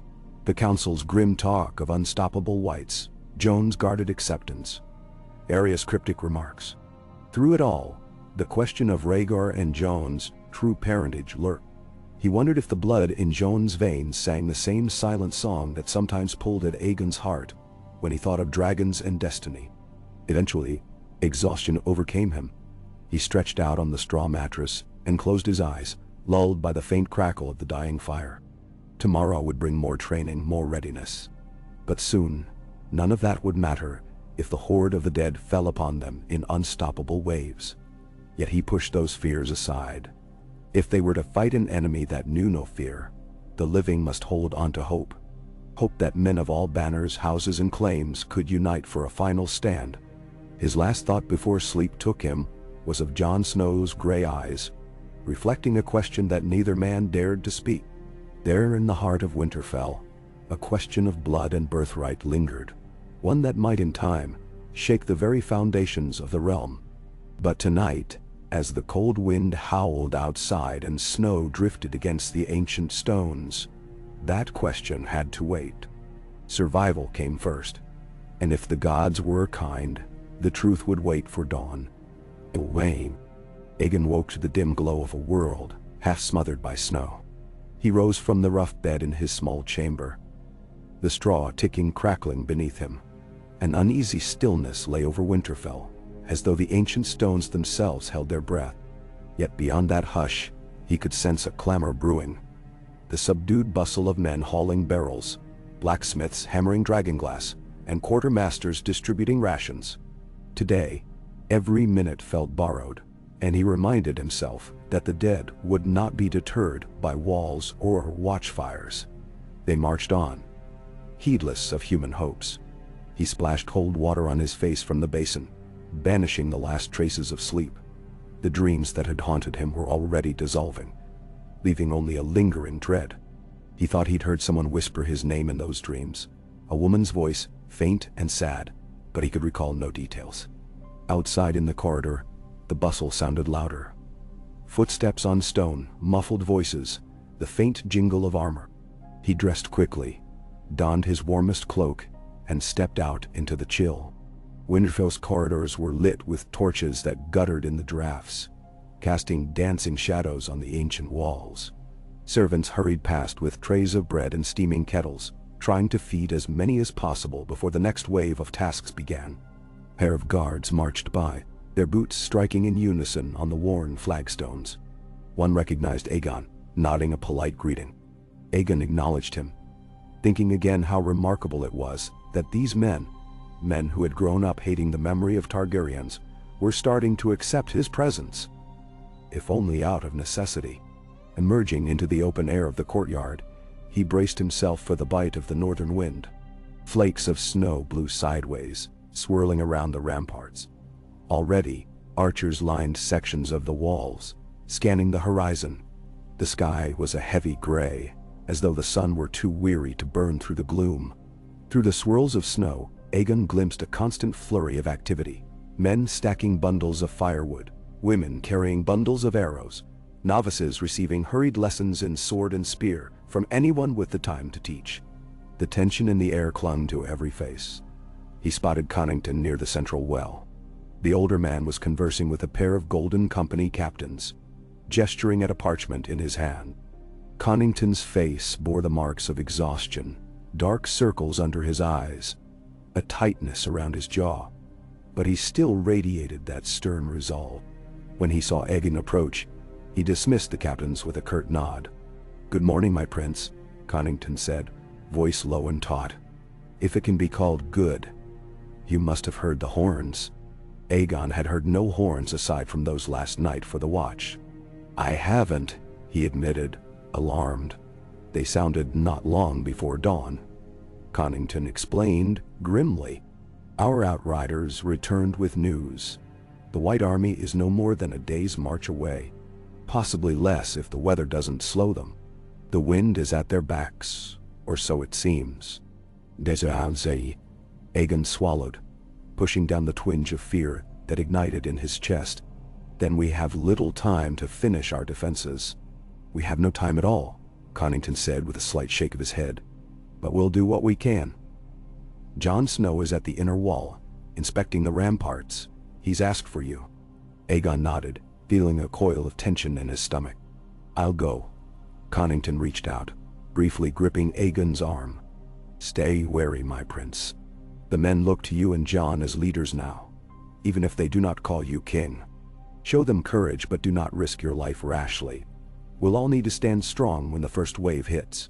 Aegon promised caution, though he knew caution would be scarce once the gates were besieged by an army beyond comprehension. He left Connington behind and wove through the yard, stepping aside for a line of men lugging water barrels. Many among them wore thick gloves, their breath clouding the air as they shuffled in the snow. A few turned to glance at Aegon, expressions difficult to read, perhaps curiosity, perhaps faint respect. He offered them a nod of encouragement before continuing on. Approaching the inner wall, he found Jon Snow, Sansa, and several northern lords gathered near a parapet. The wind whipped at their cloaks, driving flakes of snow into their faces. Despite the bitter cold, they wore no hoods, for they needed a clear view of the land beyond. Jon looked over his shoulder as Aegon climbed the steps. "You came quickly," Jon said, raising his voice to be heard over the gusts. "You asked," Aegon replied simply. Then he followed Jon's gaze out over the battlements.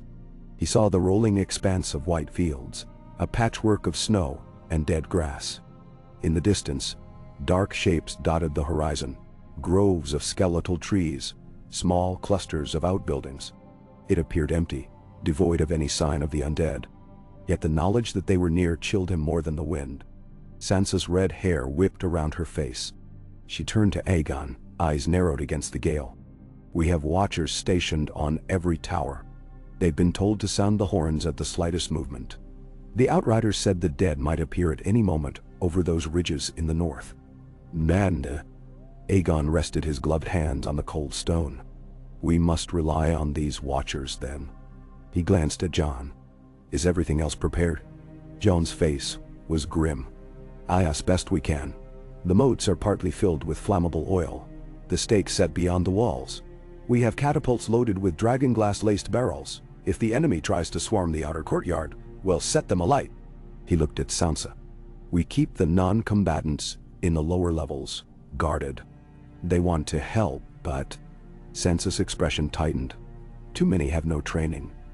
If the walls are breached, we'll give them weapons, but until then, we need to keep them safe." Aegon nodded, remembering Arya's warning about the crypts. "What of the crypts?" Jon and Sansa exchanged a glance. It was Sansa who answered. "Arya is barricading certain passages with the help of a few trusted fighters. We can't close them completely. Some among us might need refuge if the courtyard is overrun, but we'll do what we can to prevent any rising dead within the walls." She paused, swallowing. "It still feels wrong to seal away the resting places of our ancestors, but we can't take any chances." Jon pivoted his gaze to the nearest guard tower. "Aegon, I want you and the Golden Company to position yourselves along the western approach. We suspect a flanking maneuver, assuming these creatures can be directed by some intelligence. I'll remain here with the bulk of the northern forces, as that's where the brunt of the assault is expected. Sansa will coordinate supplies and reinforcements inside the gates. Tormund, the Free Folk, and a portion of the Vale cavalry will hold the east. Noir." Aegon wondered if the undead truly conducted flanking maneuvers, but he recognized the logic in distributing forces. "I'll see to it." They headed back down the steps. Sansa remained behind, scanning the horizon as though waiting for a nightmare to materialize. Aegon thought he saw a flicker of fear in her eyes, but it was tempered by resolve. The courtyard below was a churning sea of motion. Soldiers, blacksmiths, stable hands, and all manner of folk dashing to fulfill last-minute orders. Somewhere, a horse whinnied in protest, spooked by the swirling snows. Jon motioned for Aegon to follow him into a quieter corner of the courtyard. Once they stood apart from the press of bodies, Jon lowered his voice. "There's something I want to tell you. Something I only just learned." Aegon's pulse quickened. He thought he could guess what was coming. "What is it?" Jon studied his face for a moment, as though deciding whether to confide in him. Then he spoke, words low and firm. "I've received information that I was not, in fact, my father's bastard. Ned Stark, I mean." His eyes flicked away, as though the admission pained him. "I'm told my mother was Lyanna Stark, Ned's sister, and my father was Rhaegar Targaryen." The courtyard seemed to tilt under Aegon's feet, the words echoing in his mind. He had suspected as much, but hearing it was another matter. You have proof?" Jon exhaled in a shaky breath.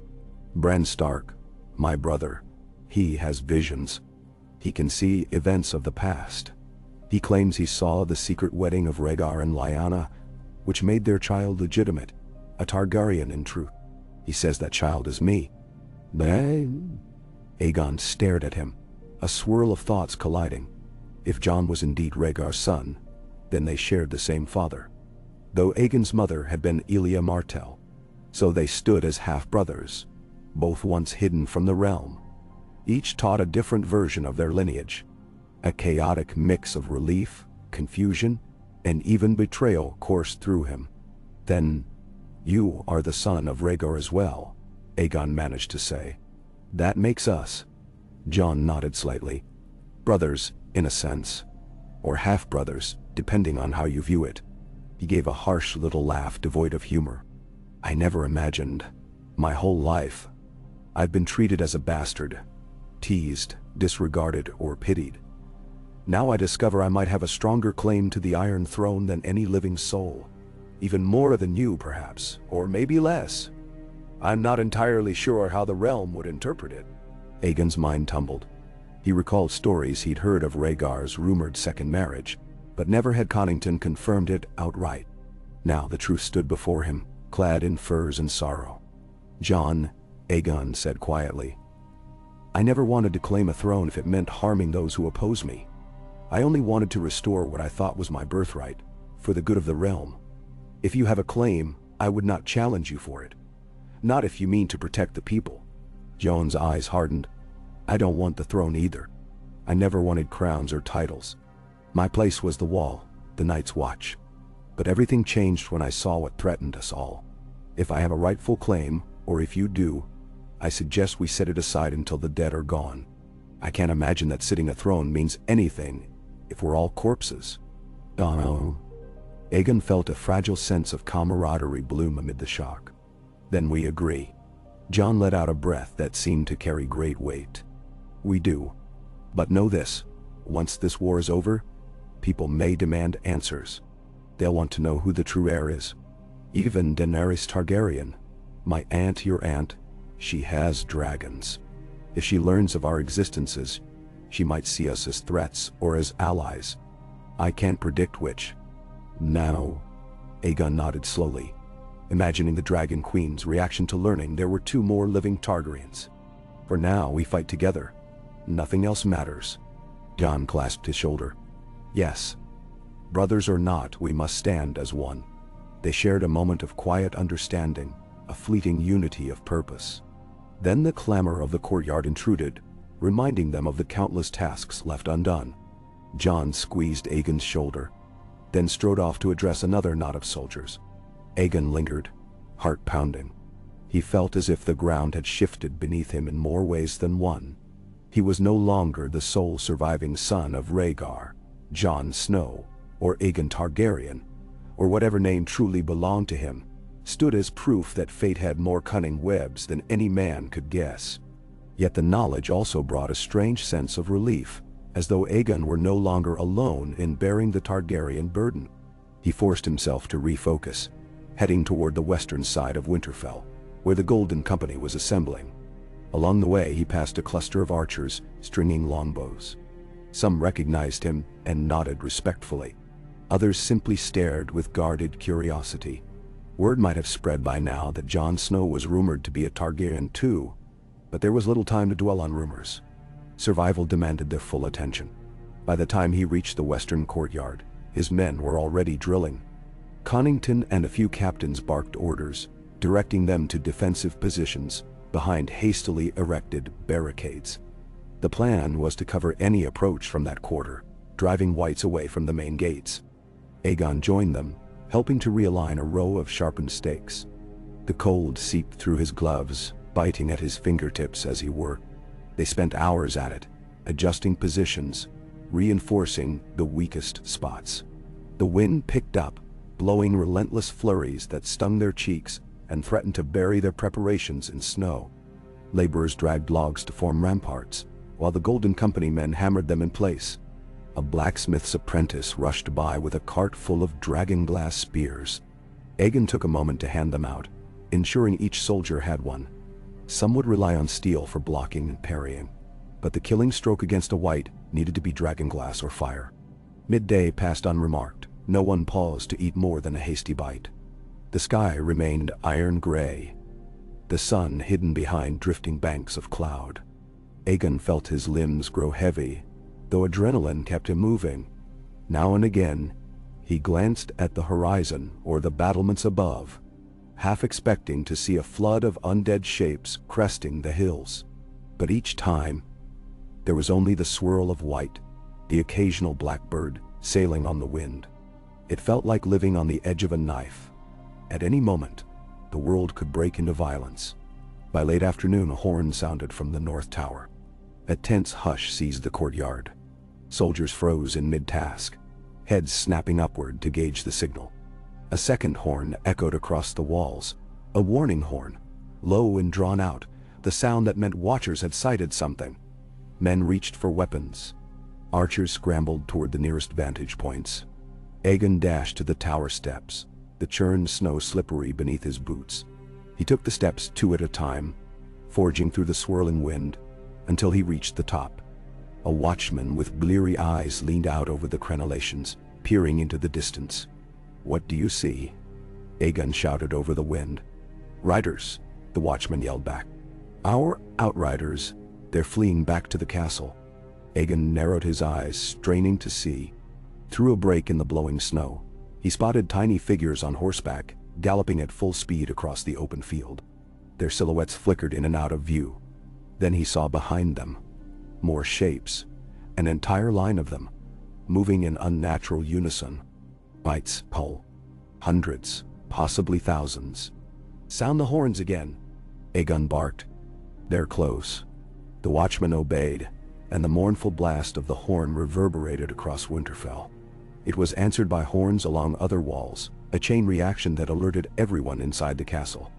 The outriders closed the gap quickly, hooves churning the snow. One horse stumbled, its rider tumbling off with a cry, and the whites surged forward like a tidal wave of dark shapes. Aegon's stomach lurched. That fallen rider was as good as dead. Sure enough, the swarm enveloped him within moments, and his scream cut off abruptly. The remaining riders reached Winterfell's gate, which was flung open to admit them. Soldiers rushed out to help them inside. Then the gate swung shut again, the thick wooden beams slamming into place. Aegon watched from above, heart hammering. The whites had arrived. They poured over the field, a writhing mass of decayed faces and skeletal limbs, their eyes glowing with that eerie blue. Already, more were cresting the ridges, an unbroken tide that had no end. At the center of it all, somewhere in the swirling snow, might be the White Walkers, pale figures commanding their hordes. He clenched his jaw. "To your posts," he shouted down to his men. "Archers, stand ready." He hurried down the tower steps, reaching the courtyard in time to see the outriders slump from their saddles, faces ashen. One gasped to a stark guard. "They're more than we thought." "Gods, they're everywhere." Connington appeared beside Aegon, breath hitching in the cold. "So it begins." They moved quickly to the western walls. Even though the greatest force of whites advanced from the north, pockets of them might circle around. With the Golden Company, Aegon formed lines, archers behind spear carriers, ready for a potential breach. The snow fell in earnest now, thick enough to reduce visibility. Shouts echoed up and down the ramparts as men braced themselves. Horn calls signaled the approach of doom. Then came the first clash. From the northern parapets, a roar of voices erupted, followed by a surreal cacophony. The high-pitched shrieks of the whites, the thrumming hiss of arrows, and the dull thud of bodies slamming against barricades. Soldiers cursed and screamed, and the whites made that terrible keening wail that froze the marrow in a man's bones. Even from their position on the western side, Aegon could hear the chaos, though he could not see it through the swirling snow and the thickness of Winterfell's walls. He fought the urge to rush north. He had his orders: protect this flank. Then, as though to confirm the need, a cluster of moving shapes appeared in the drifts to the west. There were at least 24 whites, stumbling and clawing through the snow, their bodies in various stages of decay.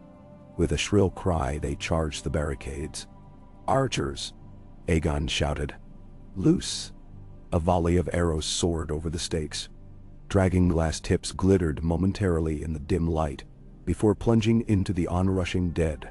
Some whites fell instantly, their limbs spasming. Others, pinned but not destroyed, continued forward until the second and third volley rained down. Finally, the wave slowed. Several collapsed, the blue lights in their eyes vanishing. The rest flailed, torn by the stakes and the hail of arrows. Aegon grabbed a spear and rushed to the barricade. The stench of rotting flesh filled his nostrils. He drove the dragonglass spear into a white that had slithered past a gap, impaling it through the ribcage. It twitched once, then went limp. He yanked the spear free, adrenaline pumping. Around him, men shouted encouragement or curses, stepping forward to stab any whites that made it through the lines. Then a new wave emerged from the white gloom. twice as large as the first. Aegon realized they might well be tested by wave after wave of undead. Connington barked orders, directing a fresh barrage of arrows. It was organized chaos. Men had no illusions about cunning maneuvers. It was a brutal slog, each wight requiring a dragonglass wound or a headlopping with Valyrian steel. The Golden Company soldiers fought with fierce discipline, calling to each other, covering each other's backs. Still, the wights pressed on, heedless of losses. Amid the melee, Aegon found himself fighting side by side with a young Stark soldier who trembled but held his ground. The boy's spear wobbled, and Aegon shouted, "Steady!" as a wight lunged over the stakes. Aegon swung hard, slashing the wight's face with a shard of dragonglass. It collapsed in a flail of rotted limbs. The boy swallowed hard, nodding gratitude, then braced for the next. In the near distance, a horrifying crash sounded, wood splintering under tremendous force. Aegon glanced that way and saw part of the barricade tear loose. A group of wights had piled on top of it, their combined weight snapping the supports. Soldiers scrambled to contain them, but half a dozen wights spilled through. One soldier screamed as a wight raked its claws across his face. Another wight leapt onto a spear carrier and tore into his shoulder before a Golden Company archer put a dragonglass arrow in its skull. Aegon sprinted over, shouting for reinforcements. Connington joined him, sword in hand, face set in grim determination. Together, they forced back two wights that broke through. Connington's blade flashed, severing a wight's neck in a single blow. The undead creature collapsed, the magic in its eyes snuffed out. Aegon impaled the second with his spear, jabbing repeatedly until it ceased movement. Around them, other soldiers finished off the rest. Blood, black, congealed, or simply non-existent, coated the ground, mingling with the churned snow. Connington turned to him. "We'll have to hold this position, or the castle will be overrun from here." His voice was ragged with exertion. "We must not let them breach the walls entirely." Aegon nodded, chest heaving. "We hold." They shored up the broken barricade with spare beams, heaving them into place under the constant threat of the next wave. Archers lined up behind them, and a soldier with a torch stood ready to light the ground if needed. Someone had prepared jars of a viscous, flammable substance, perhaps a meager stand-in for wildfire, but it could still burn bright in the cold, at least for a time. Meanwhile, the horrifying din from the northern side continued unabated. Screams, the clash of steel, the unholy wailing of wights. Once, a thunderous concussion rattled the air, and Aegon wondered if catapults had unleashed some new contraption. It was impossible to see beyond the white haze and the tall ramparts.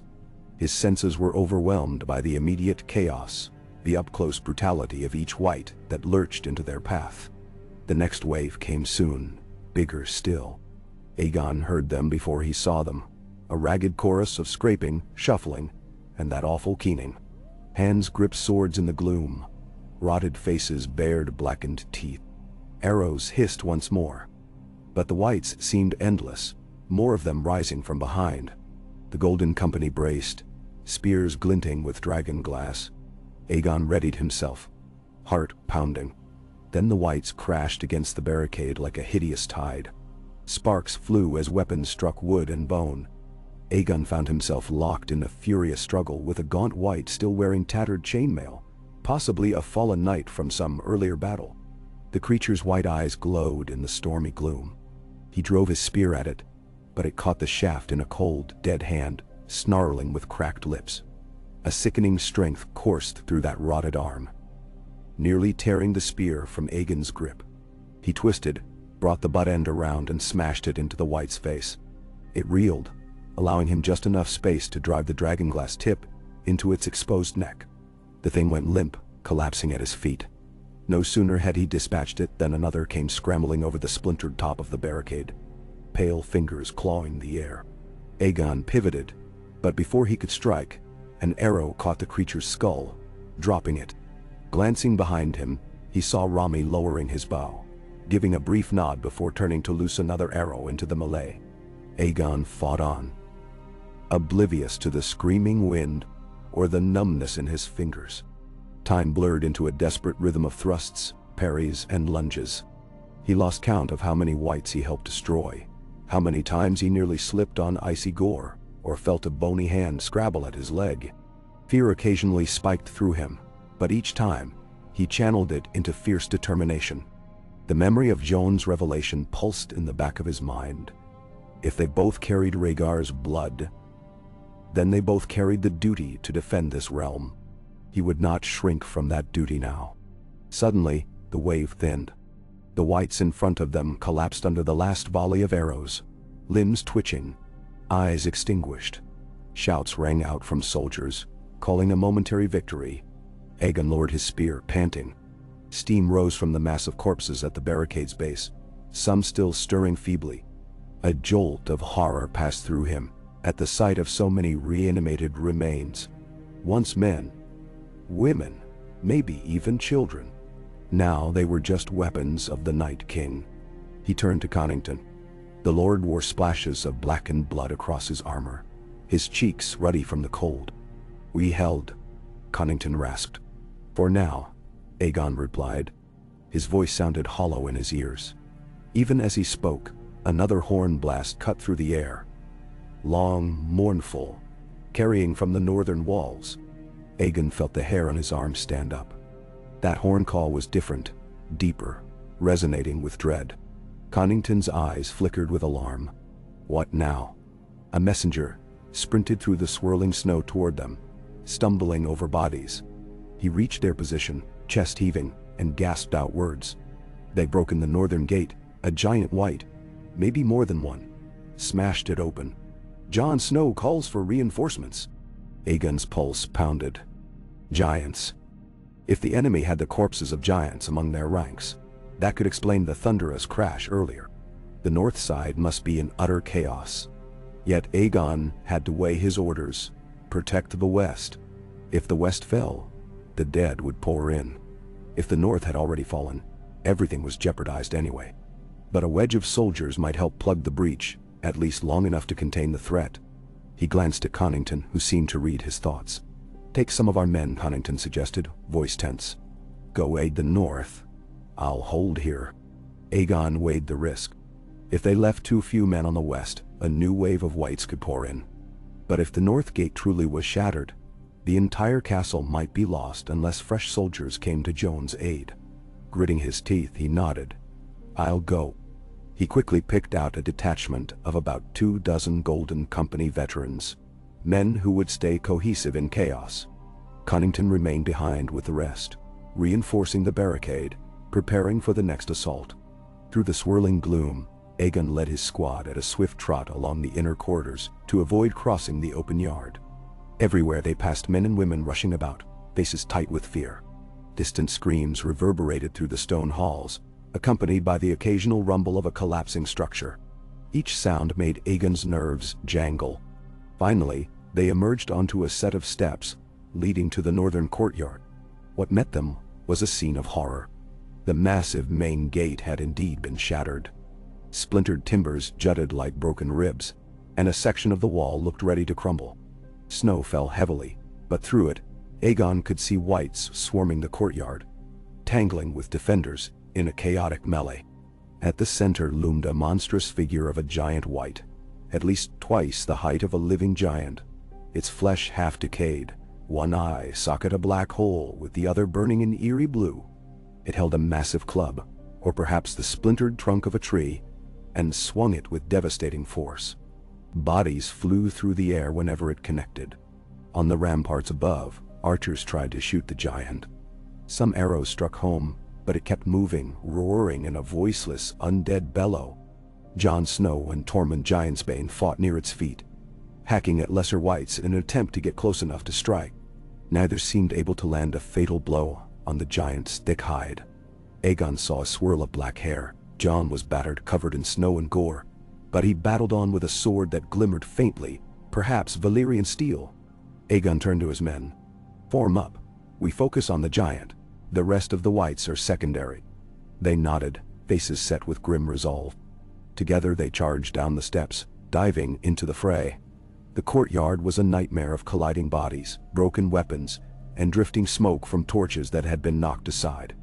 Aegon speared a lunging wight, shoved it away, and pressed forward. All around him was chaos, a swirling blur of rotted faces and slashing steel. He caught a glimpse of Tormund burying his axe in a white skull, then pushing on to close the distance to the giant. As the Golden Company advanced, they formed a wedge, using shields to repel the smaller wights. Slowly, they carved a path toward the giant's flank. The undead giant noticed them, swinging its massive club in a wide arc. Men scattered, some diving to the ground to avoid being pulverized. Aegon ducked, feeling the rush of air as the club whooshed overhead. The impact hit a cluster of defenders behind him, sending them flying. The ground shook beneath Aegon's feet. He scrambled to his knees, searching for an opening. The giant reared back, letting out a ghastly moan. Its half-rotted jaw hung at an unnatural angle. Aegon spotted a gaping wound near its exposed ribs, where blackened bones showed through. If they could land a dragonglass spear or arrow there, it might fell the monster. Problem was, the giant never stayed still long enough for such a precise strike. Arrows pelted it from above, some lodging in its shoulders or torso. It roared again, sweeping the courtyard with that monstrous weapon. A ballista perched on a side tower fired a heavy bolt that soared wide, smashing into the rubble of the gate. Soldiers shouted, each word lost in the cacophony. The giant charged a cluster of defenders, scattering them like leaves. Aegon's men regrouped, eyes darting for any chance to approach.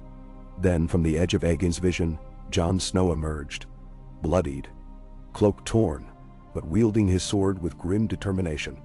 At his side was Ghost, the direwolf, lips curled in a snarl. They waded through a wave of wights, dispatching them with brutal efficiency. Jon met Aegon's gaze for half a heartbeat, and Aegon understood. They had to attack together. With a swift gesture, Aegon directed 4 of his best spearmen to circle around the giant's right side. Jon, accompanied by Tormund and a handful of wildlings, moved left. Arrows still rained down from the battlements, peppering the giant's thick hide. Ghost darted forward, snapping at the giant's ankle, an act of wild bravery that momentarily drew its attention. The giant howled and raised its club to strike the direwolf. That was the opening. Aegon sprinted in, spear raised, focusing on that crack near the ribs. 2 Golden Company spearmen flanked him, also holding dragonglass-tipped weapons. The giant began to bring its club down, but Tormund bellowed a challenge, hurling an axe to draw its gaze. Jon lunged in from the opposite side, slashing at the giant's knee with Valyrian steel. The combined assault confused the undead beast, making it twist awkwardly. Aegon poured all his strength into a thrust, aimed at the gaping wound in its side.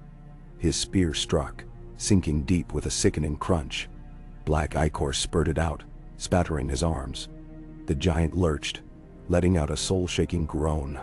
The Golden Company spearmen beside Aegon also drove their weapons in, each blow finding rotted flesh. The giant swayed, one massive foot stomping blindly. Jon seized the moment to slash at its leg again, severing crucial tendons. With a final wail, the creature toppled sideways. The courtyard shuddered as it crashed to the ground. Aegon barely rolled away in time, tumbling through churned snow and gore. For an instant, silence hung, as though the entire castle paused in awe. Then a cheer erupted, ragged but genuine. The wights around the giant faltered, their link momentarily disrupted by the loss of such a powerful thrall. Aegon scrambled upright, panting, his spear coated in black ooze. He glanced around, seeing Jon on one knee, likewise catching his breath, sword clutched in a trembling hand. Tormund roared triumph, then turned to hack at another wight that lunged from behind. But victory was short-lived. More wights spilled in through the collapsed gate, though some defenders managed to funnel them into narrower channels. Yells of "Fall back! Hold them at the courtyard!" rang through the air.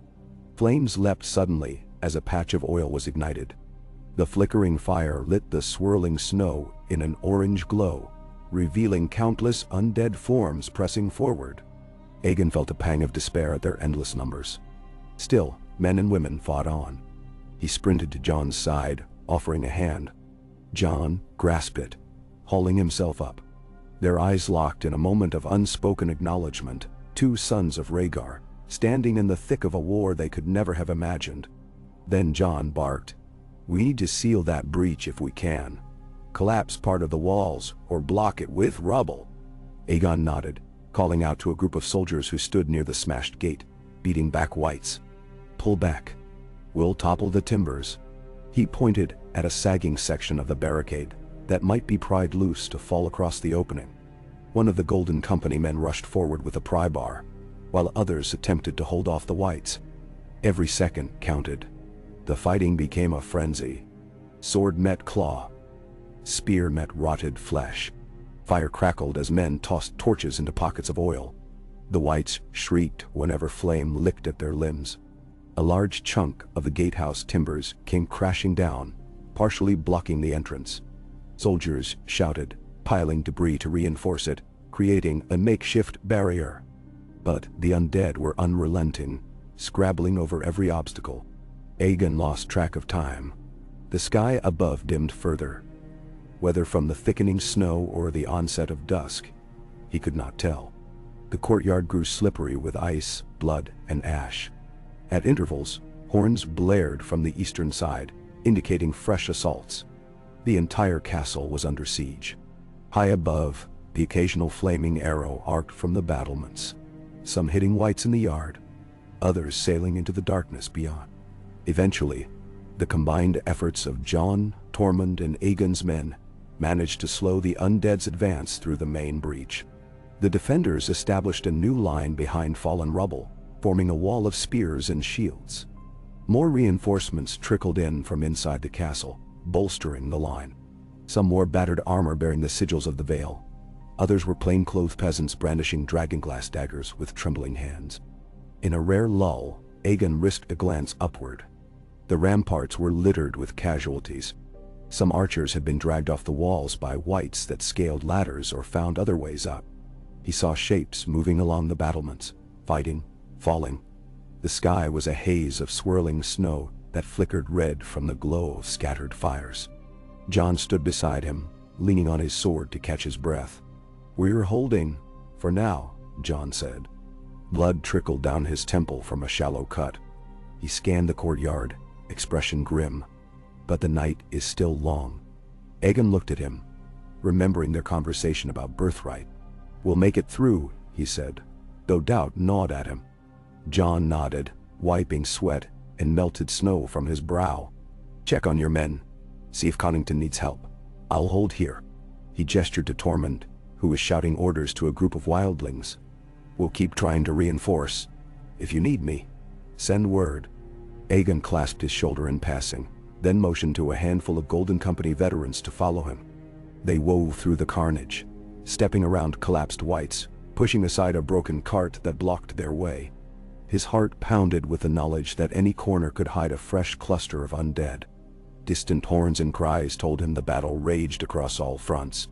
At last, he reached an inner passage that led toward the western courtyard. A line of Stark soldiers guarded the entrance, forcing back any stray whites that tried to slip inside. They let Aegon pass when he identified himself.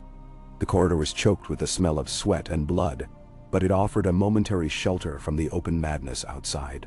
Candles flickered along the walls, and wounded men lay on blankets, moaning softly. Maesters and healers scurried among them, doing what they could. The heartbreak in that corridor made Aegon's chest tighten. Pushing on, he emerged into the western courtyard, relieved to see Connington alive, though covered in gore. The older man's helm was dented, and he supported himself against a half-collapsed barricade. Bodies of whites and defenders alike lay strewn about. Flames crackled from a ring of burning pitch. Soldiers with blank, horrified stares trudged through the slush, seeking any living foe left to kill. The immediate area looked calmer now, though the cost had been horrific. Connington spotted Aegon and motioned him over. "They hit us with wave after wave," Connington rasped. "We beat them back each time. The walls still stand, but we've lost so many men." His voice shook with exhaustion. "This lull might not last. They'll come again." Aegon surveyed the yard, swallowing hard at the devastation. The northern gate has fallen, but Jon's holding the courtyard inside. We managed to bring down a giant white. There could be more lurking. Then, Connington nodded, pressing a hand to a bleeding slash on his thigh. We must do whatever it takes to last the night. The whites never tire. Ours is a battle of attrition, and we're the ones who can be worn down. Aegon's gaze settled on a group of battered Golden Company soldiers huddled behind some crates, taking a moment to bandage wounds. Their eyes flicked his way, a spark of relief crossing their faces when they saw him standing. He realized anew how much they depended on his presence, how it steadied them. Suddenly, the weight of responsibility felt crushing. If he failed, so many would perish. He forced himself to step toward them, checking their injuries, offering words of encouragement. He inspected their supplies: dragonglass spears, battered shields, the few quivers of arrows left. The men took the brief respite gratefully, but no one seemed to believe it would last. The wind blew in from the broken gate, carrying faint sounds of renewed fighting elsewhere. Then, from the far side of the western courtyard, a shrill cry rang out. "They're coming again!" Shadows flickered among the swirling snow. A new wave of whites lurched into view, more numerous than the last. Aegon's men snapped back into formation, though their limbs trembled with fatigue. He glanced at Connington, who inhaled sharply. "On your lead, my prince." Aegon swallowed, nodding. "Archers, ready your bows! Spearmen, front and center." The men obeyed, though they were battered and half frozen. As the whites surged forward, the last scraps of daylight vanished behind the swirling clouds. Darkness settled, broken only by the glow of scattered fires and the flicker of torches. It lent the approaching horde a nightmarish quality, their glowing blue eyes bobbing in the blackness, like devil lights. Arrows flew, but not enough to stop them. The creatures came on, scrabbling over piles of their own dead, moaning and screeching. Aegon braced himself, spear in hand. When the first wave hit, the clash felt even more desperate than before. The whites overwhelmed the battered defenders, pushing them dangerously close to the keep's inner doors. Men yelled for reinforcements, but none came. Everyone was pinned down in their own corner of the castle. Aegon found himself in the thick of it, stabbing and thrusting. He lost track of how many whites he slew, how many times he slipped and nearly fell in the gore-soaked snow. Each second was a test of reflexes, each breath a miracle. Connington was at his side, sword flashing. A pair of Golden Company archers fired from behind cover, until one was dragged down by a white that appeared from the flank, silent as a grave. Another soldier rushed to avenge him. The press of undead flesh threatened to topple Aegon. He staggered, feeling a claw rake across his armor. Metal scraped metal. Squealing, he pivoted, driving his spear under a white's jaw. It snapped at him with broken teeth even as the glow faded from its eyes. Two more replaced it immediately, lunging with mindless fury. Around him the defenders cried out in pain or terror. Some fell, never to rise again. Yet the living fought on, refusing to yield. The clash moved in fits and starts. One moment, the whites surged forward. The next, the defenders rallied behind a volley of fire arrows or a sudden flanking move. At one point, Connington hurled a torch into a group of whites drenched in oil, igniting them in a burst of flame. They flailed, spreading fire to their fellows, buying the defenders precious heartbeats to regroup. Time lost meaning. Aegon's arms ached, his lungs burned, his eyes stung from smoke and sweat. All that mattered was the next thrust, the next block, the next defiant breath. Eventually, the wave began to falter, whites piling atop whites. Some collapsed from well-placed dragonglass arrows, others from swords or spears. Men battered them, hacking desperately. At last, the assault slowed, then ceased. A hush, broken by a ragged panting, descended upon the yard. The whites lay in heaps, unmoving, except for the occasional twitch of a severed limb. Aegon pried his spear from the chest of a final white, his breath coming in gasps. Around him the survivors groaned, checking their wounds. The air stank of burned flesh and blood. He could hardly believe they had repelled another assault. His entire body shook with exhaustion. Even Connington, so stoic, leaned on his sword, shoulders trembling. Flames crackled in the broken barricade, illuminating the courtyard in a flickering glow. Soot and ash swirled in the air, mingling with the snow. In the distance, more horns echoed, some triumphant, some despairing. It was impossible to gauge the overall tide of battle. The only sure thing was that the night had just begun. Amid the carnage, a figure emerged. Arya Stark, face smeared with blood. A slender blade gripped in her hand. She looked shockingly young amid the devastation, but her eyes were cold steel. She glided among corpses, scanning for movement. When she spotted Aegon, a flicker of relief crossed her features. She reached him, breath steaming in the cold. "We're blocking whites in the northern halls," she said quietly, chest heaving. "Have you seen Sansa?" Aegon shook his head. "Not since earlier. Jon's holding the courtyard by the main gate." "Is she not with him?" "No." Arya frowned, searching the chaos for any sign of her sister. "She was organizing supplies. Last I heard, she went to check on the crypt entrances." Aegon remembered Arya's warning that the crypts might be compromised. A chill that had nothing to do with the wind gripped him. "We can help look for her, though." He glanced around at the men. They were battered, half of them wounded. Another wave of whites might come at any moment. "I'll find her," Arya said, jaw set. "If you see her, send her to the Great Hall. We're trying to gather survivors there, keep them from being picked off." Before Aegon could respond, she vanished back into the shadows, moving with uncanny grace. Connington shuffled over, overhearing part of it. "The crypts," he muttered, wiping sweat from his brow. "If the dead rise there, gods help us all." Aegon felt a surge of dread, recalling how many families sheltered in those bowels of the castle. Children, elders, the wounded. If whites truly animated ancient bones, it could be a slaughter. "We must hold here," he told Connington. "If Sansa needs help, we'll do what we can. But I can't abandon the men. The next wave could break us if we're not ready." Connington agreed, though worry shone in his eyes. "We hold," he said, echoing their earlier refrain. So they waited in the wreckage, reassembling some defenses, pulling the living together for another stand. Men who could walk assisted those who could not. A few bodies were hauled away from the gate to clear space, but most were left where they fell. Time drifted as some tried to rest for a moment, though fear kept them alert. Distant battles raged, muffled by snow and stone. Aegon checked his equipment. A battered spear, a half-broken shield he'd taken off a fallen Stark soldier, and a single dragon-glass dagger sheathed at his belt. Weariness gnawed at his bones. Every muscle ached, his lungs felt raw, and a persistent chill had settled in his fingers. Yet he forced himself to remain upright, pacing, watching for movement. Connington exchanged hushed words with surviving captains, planning for the inevitable next assault. At some point, the horns rang again, this time in a mournful pattern that seemed to echo through every corner of Winterfell. Soldiers tensed, lifting weapons. But no immediate swarm appeared in the west.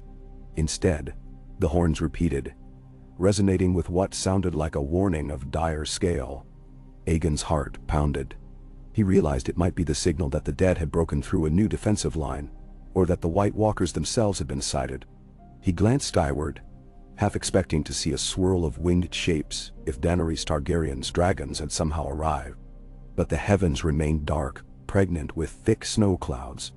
No rescue soared overhead. No final salvation.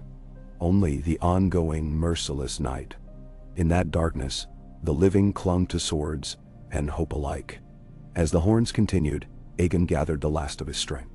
He turned to Connington, voice grim. "If that's the call for a final defense, we must be ready to move. If the inner wards fall, we'll be forced to retreat or we'll all be cut down in these yards."